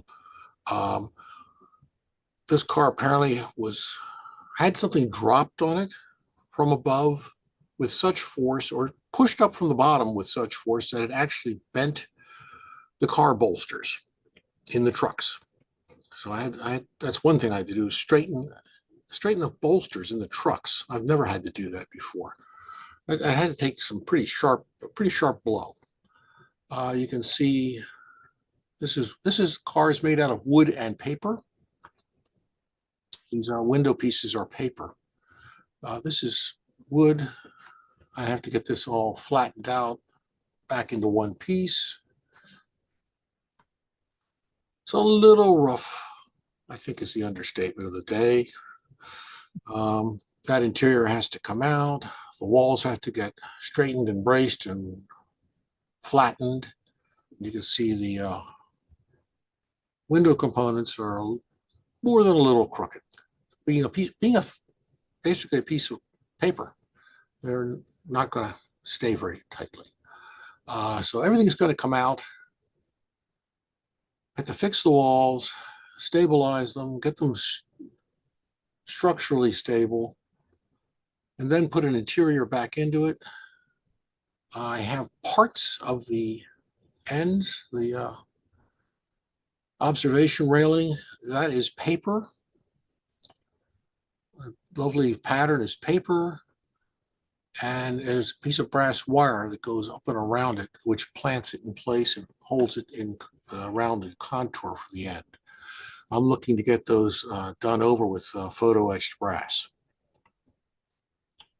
Maybe actually get them in photo etched brass, and maybe more than one, maybe 2 layers, and solder them together. And again, maybe sandwich a piece of 15 thousandths brass wire into them and have something that I can plant them with into the end railing. It's a challenge. I say that in all due respect to even my skills. I haven't worked on something this beat up in a long time. But just so you know that it might be worth doing, this car actually did have a prototype. There actually was a Moraga and on the Sacramento Northern. And you can find lots of pictures of the exterior in various incarnations. Apparently at one point in time, originally, it was a powered car with a controller at both ends. The open platform had a set of controllers on it because they had to reverse it back off the wharf and everything, bringing in passengers. That was later removed and it became a trailer coach. But I'm not sure I would like to be the motor man standing out there completely naked on the observation deck running this car. Might be a little bit dicey. But you can see, okay, so we've got some chairs here, some deck chairs out here. I'm not sure what's over here. Some blinds, Venetian blinds, whatever. There's some various frosting windows. Now, you know what I know about it. I'm not going to come back to this in 2 weeks. I don't think I'm on next week because I think next week is the My Build. I could be wrong on that. Either way it goes, I'm not going to come back with this car anytime soon. This is not in a few weeks. It's probably more than a few months. So I will be doing something else in my next visit. But if anybody's got any idea what the interior would like, you know where to find me, because I would love to get a floor plan, photo, drawings, anything on what the interior is really supposed to be, as opposed to my just putting everything sort of backward. I think it came from, I'm guessing. And I think I'm done. So. Isn't that thing in, didn't they save that and it's in Fairfield? I have no idea. Fairfield. You might want to look at the Trolley Museum there in Fairfield. Fairfield, what state? California. Thank you. The California Traction Museum in Fairfield. That's what was the Sacramento Northern Line. They actually run trains on it fairly regularly, and they have a huge barn with a number of cars in it. And Moraga is actually a town in the Bay Area, up in that area. So, well, I've already tried to contact them, and I got nothing but resounding silence. So, I mean, if anybody's up in that area of the world, maybe you can go knock on the door for me, because I've tried to do it virtually and without much success. Martin, do you plan to build it as powered, or no? I'm not. It's going to be the trailing part. I'm going to leave it. I'm going to leave it in the incarnation that it arrived to me. Okay, because it almost looked like that big boxy section in the middle might have held a motor or something. No, the motors would have been inside the trucks. No, I mean, not to power the actual car, but that might have been where the motor would have been when it was the prototype was a powered car. Well, if it was a powered car, it would have been powered like a trolley car, and it would have been there would have been traction motors in the trucks. Probably had a pole. Probably had a pole anyhow for electrical supply, though. Martin, two questions on dates. Dates. When was that actual Moraga car running? What was 20s, 20s, 30s? 1920s, 30s? I'm guessing. You can look it up if you just Google Moraga, Sacramento Northern Moraga. You're going to get a page and maybe 1,000 more hits. And the second question is, how old are those models you're working on? What years were those? Which one, the Exacta? Or Yeah. Well, the metal Exacta one is pre-World War II. The plastic one is probably concurrent with World War II or immediately thereafter. This car, it's anyone's guess. It could be anywhere from late 30s to early 40s. As much as I like playing with these cars, there's a certain amount of satisfaction in bringing them back and making them look decent. But there's also a lot of suffering involved. Yes, I know it's O scale, so first thing you have to do is suffer. But I'd like to minimize that a little bit. I derive a lot more enjoyment from a pile of sticks and a picture and building something. Well, I appreciate the roof that you had for the Moraga car. Looks like something out of a Pittman car, the molded plastic. It does, except it's a lot wider. I think this model is actually 17/64. So I think it's a little, as I started to measure it, I was like, what am I going to do with this roof? The roof apparently just doesn't quite fit exactly on top of it smoothly and cleanly, but the width is significantly wider than a standard car. So I haven't actually measured it, but I have 3 or 4 traction cars that are 17/64. They're rather imposing when you put them next to other cars. That little extra 64th just seems to pushes in all 3 dimensions, so it gets bulkier quickly. And I'm not even sure what it's made of. Thank you. Oh, thank you, Martin. And sure. You are on next week. I am. I got to do something. And, I do run away into the shop. I also want to say that I think you're all aware, but Martin is our editor of our Observations newsletter. And I believe you're all on the mailing list, but if you're not, just register on newtracksmodeling.com and you can see it there if you're not emailed it. And our circulation is over 8,000 now. That's pretty amazing. And next up, we have part 2 of Carroll Creek Designs. If Phil could show that PowerPoint. Carroll, this is just a temporary ad we made actually this evening for Carroll Creek. But Carroll Creek's going to be a new sponsor for Steve Sherrill's Narrow-Minded show, which is a focus on narrow gauge. And we're going to produce an ad for Carroll Creek, but we're not quite there yet. But this evening is part 2 of the wonderful line that Carroll Creek Design is producing in 3D printing. And to be honest, looking at his PowerPoint today, I was simply amazed at the number and variety of products that these guys have put together in less than 2 years' time. And they're all ON30 and ON18. And I personally have purchased some of them at Al Judy's recent show, and they are magnificent detail. And with that introduction, Bob or Steve. Steve. Well, thank you, Tom.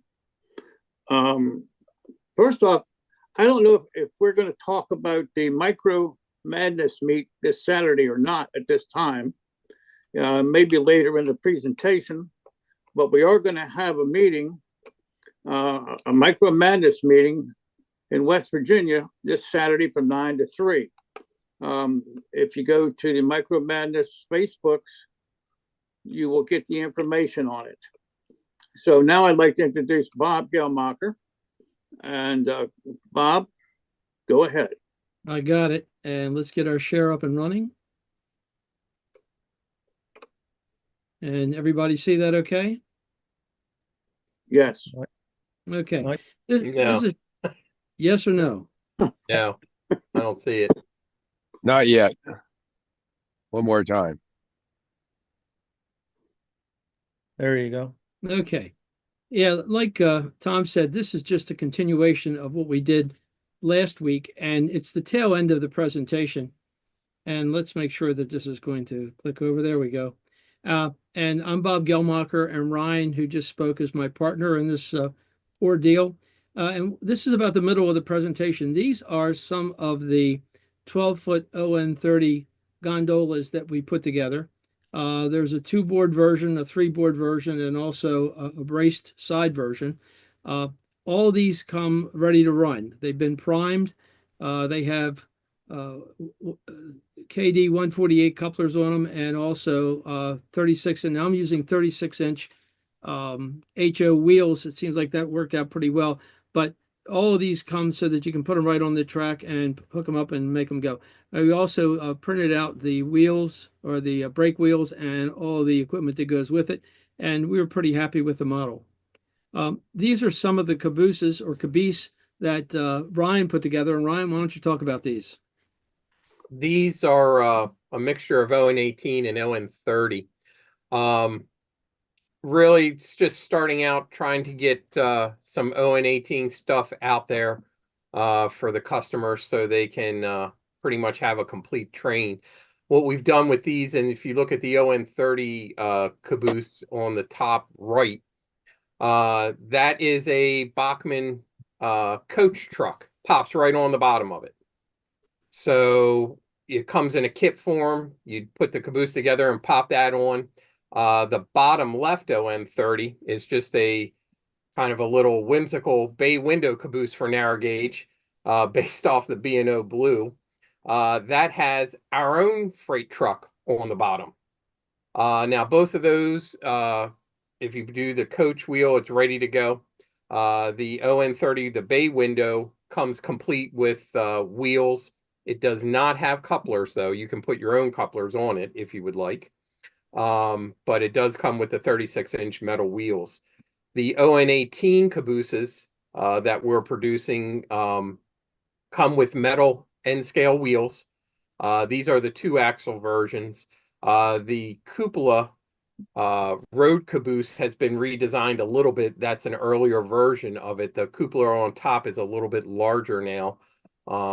The regular road caboose on the top left, typical 2-window, based off of just a sawmill caboose that you'll find on most of the narrow gauges. Go to the next slide, Bob. Again, the logging caboose has the coach truck. The ON18, that's a 4-truck transfer caboose. That was the first caboose that we produced. They will take just standard N-scale wheel sets on the bottom. The ON30 Shorty Road caboose, that's our truck again, comes with the metal wheels on it. Just trying to get a variety together. Most of these are going to be printed kit form. As you see, the top right, they come white. You paint them any color you want. Couplers, typically, if they're going to be on micros, I've been using the KD 146s. They give it a little bit extra shank length on it. 148s will work too. On the ON18, also using the 146s, they seem to work. And we've also come out too with a new link and pin type setting. I don't know how good that'll be, but let's see if we can get that on. Well, probably not. I will have them at the meet this weekend on Saturday. It's on the next slide, Ryan. Oh, there you go. The link and pin. The Lincoln pins are designed to fit into the KD slots that are on our cars. So the body mount will be going into that slot with a pin sticking up, and then you'll have a drawbar between it.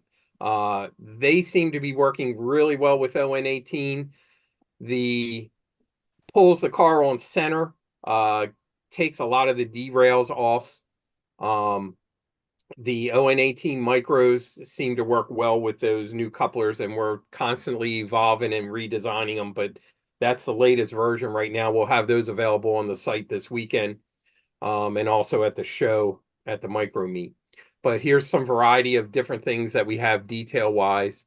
What's been really popular is in the center, the radiator fin cores. That is been popular. People are scratch built on their engines. We have various sizes in there. They can be stacked, cut, and really does a nice job. Looks like a core for the radiator, so you can be able to do different designs with your engines with those. The top right is cantilever poles, where you have a whole ON18 interurban section. And people were saying that they were having a hard time with poles, so we designed the poles and printed them up. You can use those poles and actually power, or you can just use them for show. And the next one, there we go. We also had a lot of people ask us to do switch stands. So after a lot of trial and error on those, we are offering some switch stands here. Very affordable. They're printed. You can do ON30 O scale switch stands all the way up to G scale switch stands.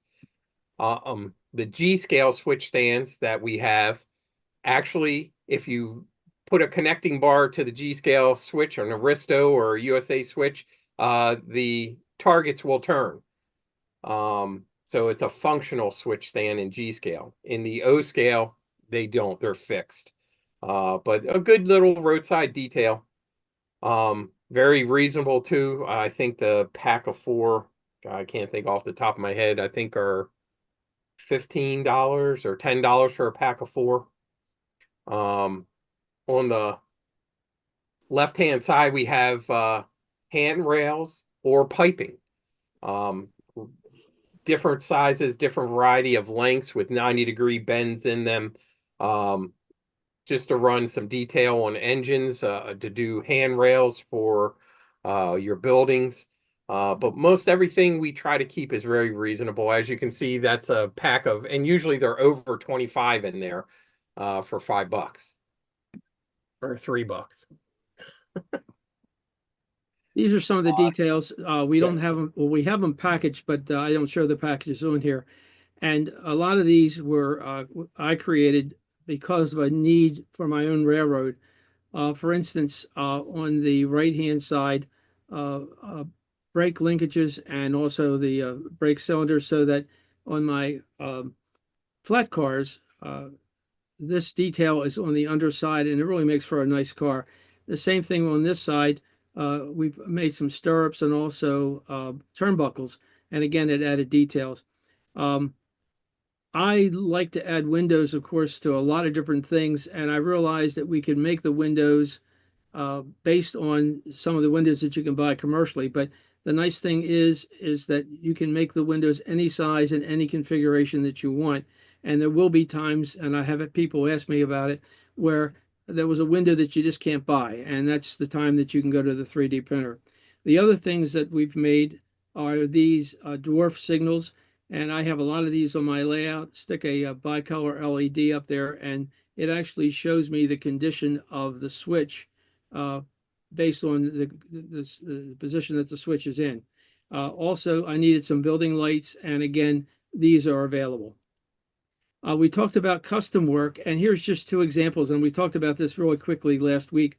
Was this particular coach car was narrower but longer than the traditional Bachmann, and somebody came to me and asked me whether or not we could make the roof, and we did. The trick is to get these angles on the ends just right, and it took a while to do that. But because this is so long, and Phil mentioned it before, there are some limitations on the bed size on a lot of the printers. I actually had to split this in half and put a couple of pegs in here so that we could put this together to make the length that we needed, and then fill it in with some putty, sand it off, and paint it, and it came out pretty nice. The other thing from a custom standpoint is the club that I'm with. We had a 4-foot module, but it was a curved module, and we wanted to add negative scenery like you see here. So we decided to put an arched trestle in there, and this is all 3D printed. Many pieces that went into this piece, but it turned out pretty well. As Tom mentioned before, here's how you can get in touch with us. We can email at our Carroll Creek Design Group at gmail.com. We also have a Facebook page, so just go to Facebook and look up Carroll Creek Design. And then on the web, we have the site here, but it ends in .square.site. We've taken on the Square system to be able to accommodate credit cards. And since we were able to get a very reasonable website out of them for $0, we took advantage of it. And the thing is, we ask everybody is just think about us the next time that you have a project, whether it's going to be an ON18 project, an ON30 project, or something that's special that you just can't go to a hobby shop and buy. We'll be happy to talk with anybody to try to design and meet your needs. And with that, thank you very much. Any questions? And I want to add something too, for everybody that's on here tonight. If you go to our website, if you want, you can purchase one of our freight cars. Any one, you'll get 50% off of one freight car. It's going to run for the week. So the coupon code is new tracks 50. So if you punch new tracks 50 in the coupon code at checkout, you'll get 50% off of any one freight car that you want. So if you want to dive into ON18 or add to your fleet for ON30, that gives you a chance to sample one of our products. Well, thank you too for being on this evening, and really is fascinating what you're doing. And you know, we've said time and again that the future of the hobby is actually in the hands of people like yourself doing the 3D printing, doing very modeling. Can you imagine old school trying to do die casting of styrofoam for the enormous costs involved in doing this the old way? Or scratch building would be the other alternative, which would, but this is the future of the hobby, and we're pleased to support what I term as cottage industries. And thank you for being. Two things came out of tonight, Tom, that I really appreciated. Number one, Charles at Cato, and this is the first time that I've said it right. I've always said Cato, but you know, we're using their 11109 drives in our little ON18 engines. So we want to talk to him more about that. The other thing was, I'm real interested to see what Phil is going to do with the painting and the texturing on his interiors and those buildings, because I was going to do not the very same thing. I was going to do it all out of wood, and I'm going to rethink that, and you know, possibly print the interiors with the printers these days. One thing you showed looking at your PowerPoint this afternoon, that curved, I don't know what you'd call it, the viaduct. Yeah. I think I actually have an application for you, which next time I see you. By the way, I will be going to Steve Sherrill's show this weekend. 9-hour drive for me, but nothing's too far for my friends. Hey, all right. Thank you, Tom. That's good. Yeah. Tom, And, it's not just my show. Well, these two guys right here are a big help. You know, they're helping me arrange everything. They're doing refreshments. Just, you know, I used to do 10 of these shows by myself, and to have help is just wonderful. And these guys are really great. I mean, the great thing about this hobby is, while the Zoom calls are great, it's great to, you know, be in person with all you folks, and I'm really looking forward to it. So I'll be driving there with a fellow named Andy Root. I don't know if you know him, but he's bringing a micro module himself. So anyway, I'm looking forward to the show, and I will take a bunch of photographs and videos, and Steve will present that in the next. Oh, yep. Well, the West Coast can't have all the fun with their micro meets. We got to put one on the East Coast. Well, East Coast, West Coast, so long as we're doing right. There you are. Yeah, there's the flyer. We have over 20 micro layouts on the schedule. We're scheduled to be there. Plus, we have Matt Shabaro, who has written a book on making small layouts, and it's on Amazon, and it's on the second printing. So he'll be there with his micro. So it'll be worthwhile to talk to him and get his ideas on building micros and small layouts. Yeah, I think it's going to be fascinating. Speaking of future of the hobby, Steve and I talk pretty much every week, and not a lot of people are building the big rustic buff and old Gothic layouts anymore. You know, the micros are an interesting concept. So anyway, thank you too for presenting. Thank you, Steve, for bringing them on the show, and we'll see all of you in person in a few days, actually. Yes. Good. You have a title for that book for Matt Chavarro? Yes, it's called, I just looked it up. It's called Model Railroading in Small Spaces. Okay. He's going to have some books there too. Well, next up, I'm going to present something on the rustic buff and old Gothic, but before we do that, I'd like to run the New Tracks Facebook page video. Not a video, just a PowerPoint about the Facebook page. For those of you who are not on the Facebook page, please jump on. You can use the QR code or just go tiny URL NTM-Facebook, and that'll take you to the Facebook account and join there. And it's a cool place to continue these discussions and put more pictures and more models up.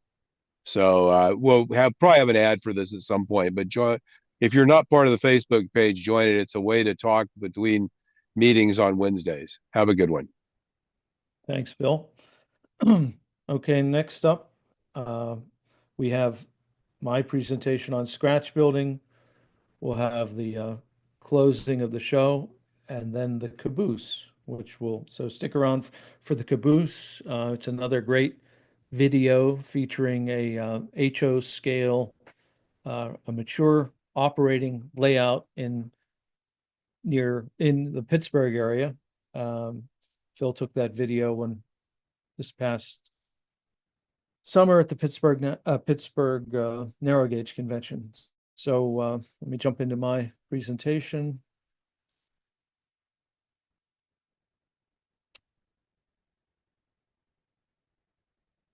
Everybody see that?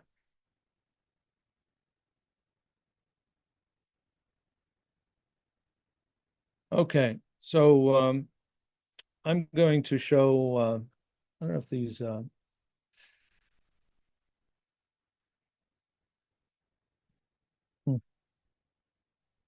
interesting. Hold on one moment. I'm not supposed to have technical difficulties.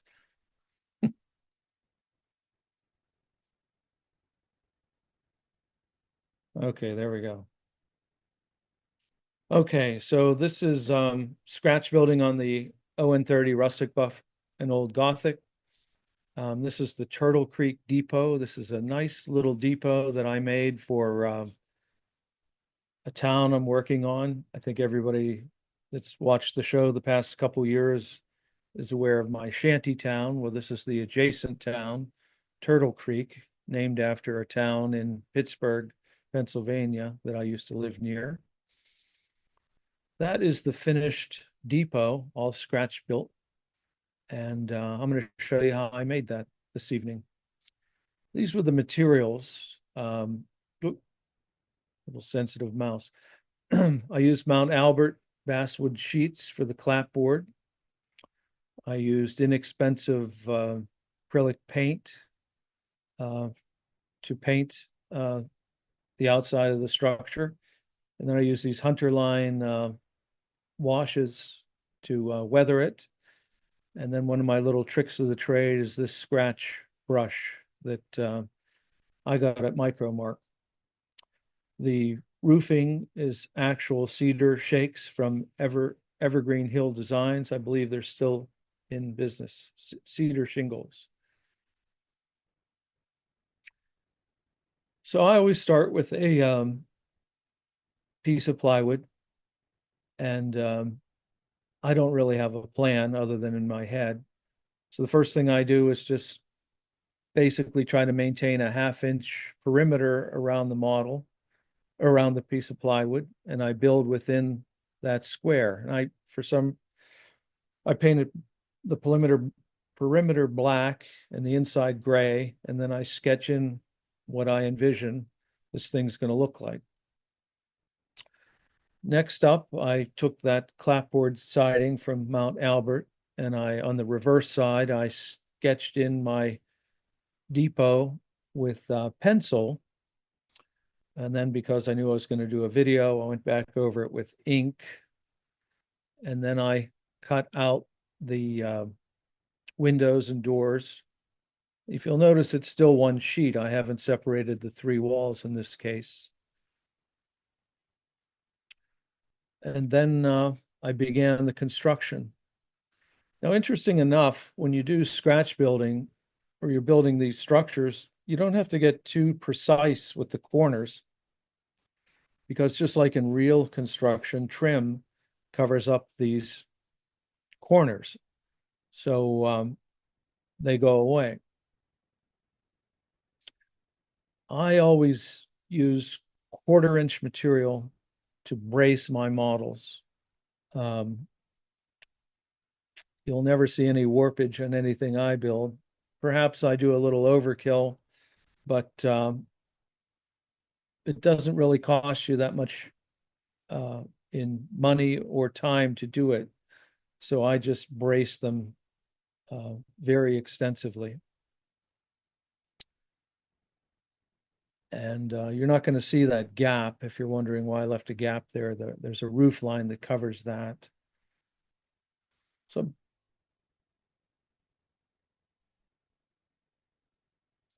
now one of the things I do is this has a vertical clapboard type siding on the extension of the depot. That's to present the illusion that the main structure existed with clapboard with regular siding, and then they added this extension on. Just adds a little variety to the model. And again, it's extensively braced. I use super glue on this construction. I always paint the inside of my structures with a inexpensive craft flat black. These craft flat black paints are the flattest paints and most inexpensive paints I've ever come across. The outside is also painted with a craft yellow paint. And at this point in the model, I would say that that's what I would call obnoxious yellow. And it'll get toned down, as you'll see. So you can see there's room for a foundation around the perimeter of the main building. Everything has been painted with the hard yellow.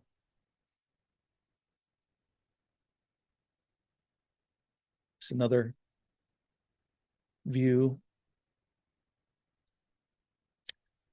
That's sort of a leap here, but what I do is I take that scratch brush that I showed you in the very beginning and I scratch all the surfaces. Then I take the Hunter line washes, these alcohol washes, and I paint the entire structure with a couple colors of these, the Hunter line alcohol washes. Then I take a white acrylic dry brush. So I'll put a little paint in my brush. I'll paint a paper towel, knocks most of the paint off. And then in a downward motion, I'll put a white dry wash on the outside of the building.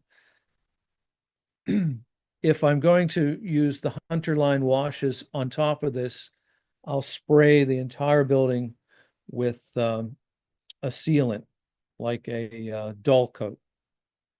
Though you do have to be careful that alcohol sometimes dissolves dull coat, but typically not. So if you're going to do multiple layers of paint or washes, I frequently dull coat in between so we don't muddy the colors, as we say, artists say, because the acrylic, if you put a white acrylic over yellow acrylic, you're going to get a cream yellow. So you need to typically seal in between coats. And then the green is just for an accent. That's also an inexpensive acrylic there. It's a very easy technique, a very simple technique, and you almost can't fail. And that's a far cry from the obnoxious yellow that this thing started out as.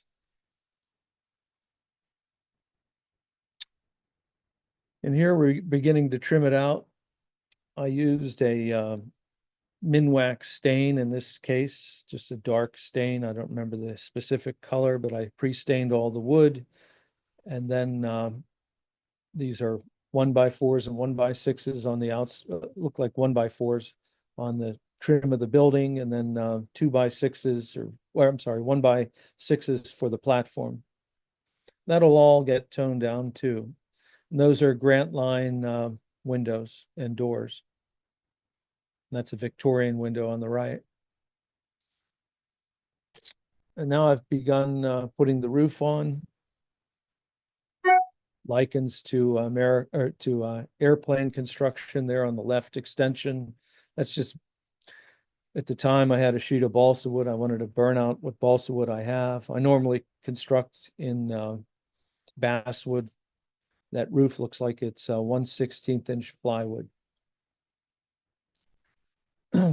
So I've built 2 platforms, and see that brick paper?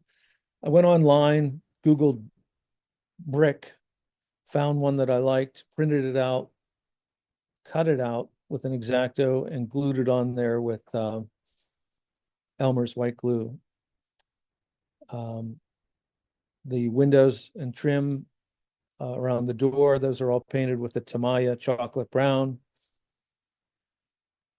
And I put some lines on the roof so I could put my, those are 2x8s supporting the roof. Those are just little sticks that they don't go all the way through the roof, just on the outside there. So the building's just coming along, all 4 sides. Now I'm using, that's basswood there. We're getting close to finishing here, starting to be a nice look. See all those corners? See the trim? Those are very fine 1x4s, 1x6s. The horizontal trim are 1x4s. The vertical trim is 1x6s. So we've covered up the rather crude fit of those 2 sides. One thing I like to do when I do my siding there is match the horizontal siding. So if you notice the front on the left part of the photo and then the right on the side, you see how the boards are more or less equal, they're not offset. That's a critical, if you don't have that, if you don't watch for that, then your siding, one side of your siding's higher than the other, it doesn't look realistic. And there's a pullback to see what I'm talking about.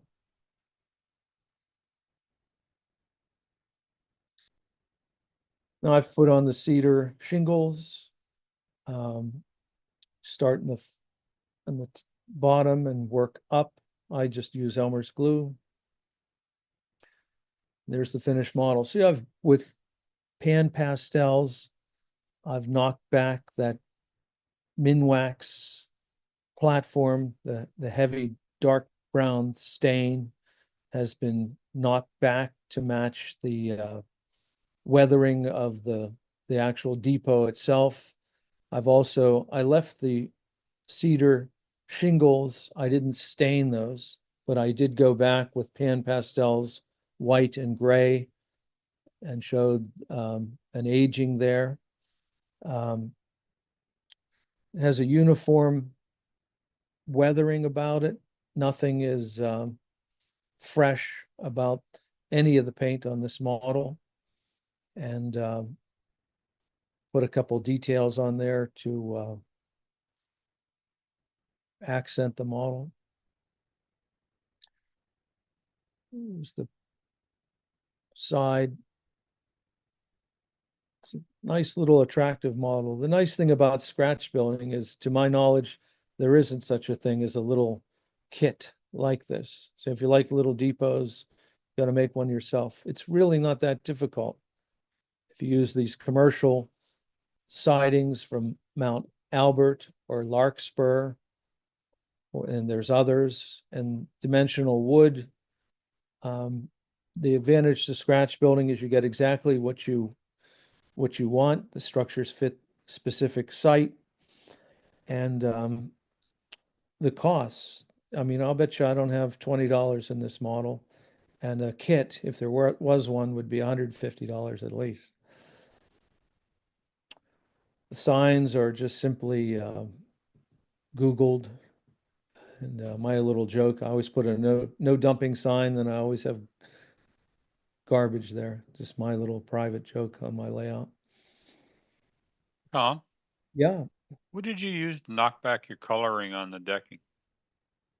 the pan pastels. Okay. Yeah. That's the finished model. And the model has been placed on the layout now. That's Turtle Creek. That's on the actual layout. And the advantage to building on plywood is in the unlikely event that I move again, the last rustic buff, an old Gothic railroad, was 15 years in the making and one afternoon to take out, principally because all of the structures that I had were on these plywood bases. And literally, you go in with an X-Acto knife, trace the perimeter where it meets the layout, and pop the structure out. But it's a nice little depot, and scratch building, it's one of a kind. Any questions? Tom, what did you use for window shades? Again, I went to Google and I looked up just window shades, actual ones, and I bring them into PowerPoint, downsize them, print them out, cut them out with an X-Acto, and typically Elmer glue them to the back of the acetate. Tom, when you're knocking down the color with your pan pastels, what do you use to apply them, especially in the corners? Do you use the little makeup sponges or things, or do you use a brush? I use paintbrushes. I do Okay. makeup brushes, those foam things. I never use them. I imagine they work, but I just use a paintbrush. They work, but they don't get in corners like a brush does. Yeah. And the advantage of pan pastels over regular chalk is I seal all my buildings when they're all done with dull coat. If you spray dull coat on a chalk weathering, the chalk disappears. But the pan pastels hold up to dull coat.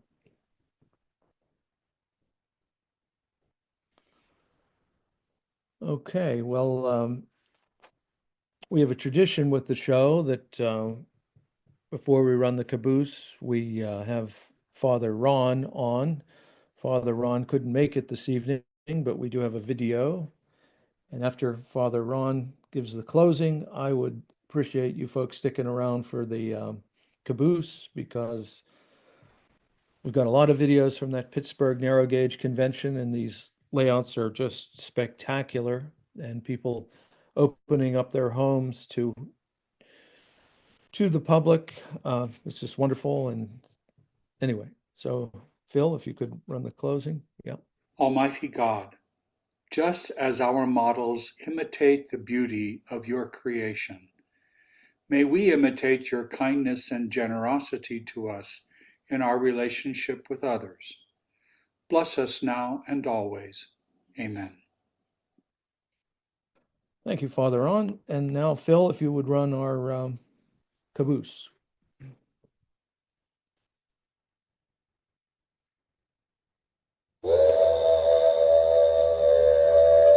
Springs type of thing.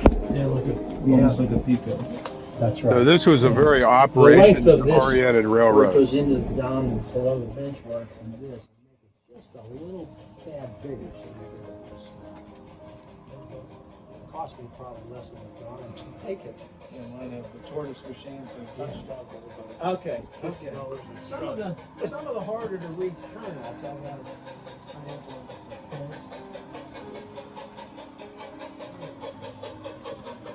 Most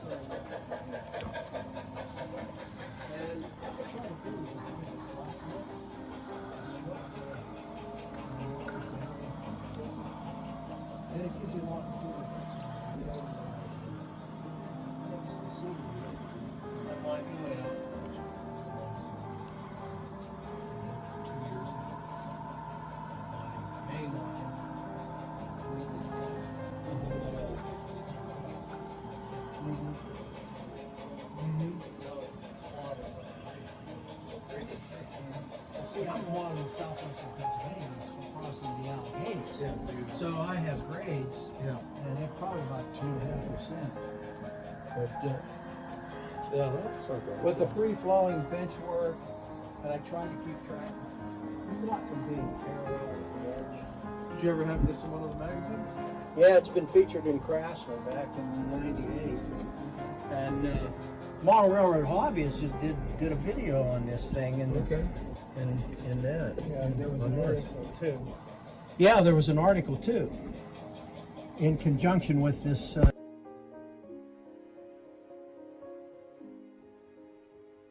This layout is maybe 40 years old. It started out analog. It's presently running DCC, and they regularly have operation sessions. Everything is weathered and ran flawlessly. We were there minutes. Really hidden photos, really neat things. These company houses.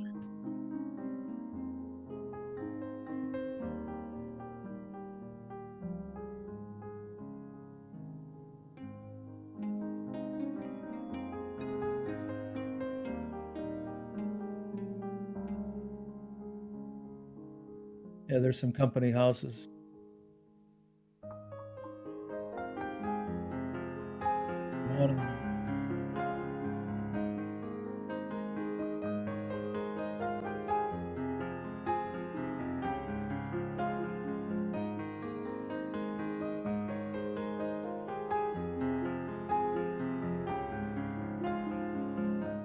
Layouts all the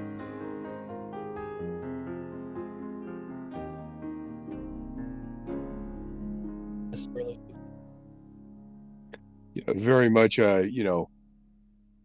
Pennsylvania area railroad, lots of mines, and one of the things you notice is that all the track work is on the fascia, so you can see very easily where you go as you move across the railroad. It's important when you're doing operations with folks that are not familiar. Huntington Northern was the name of the railroad.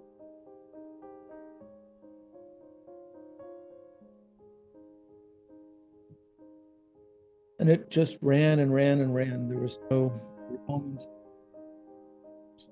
Round and round she went. It's a very large layout.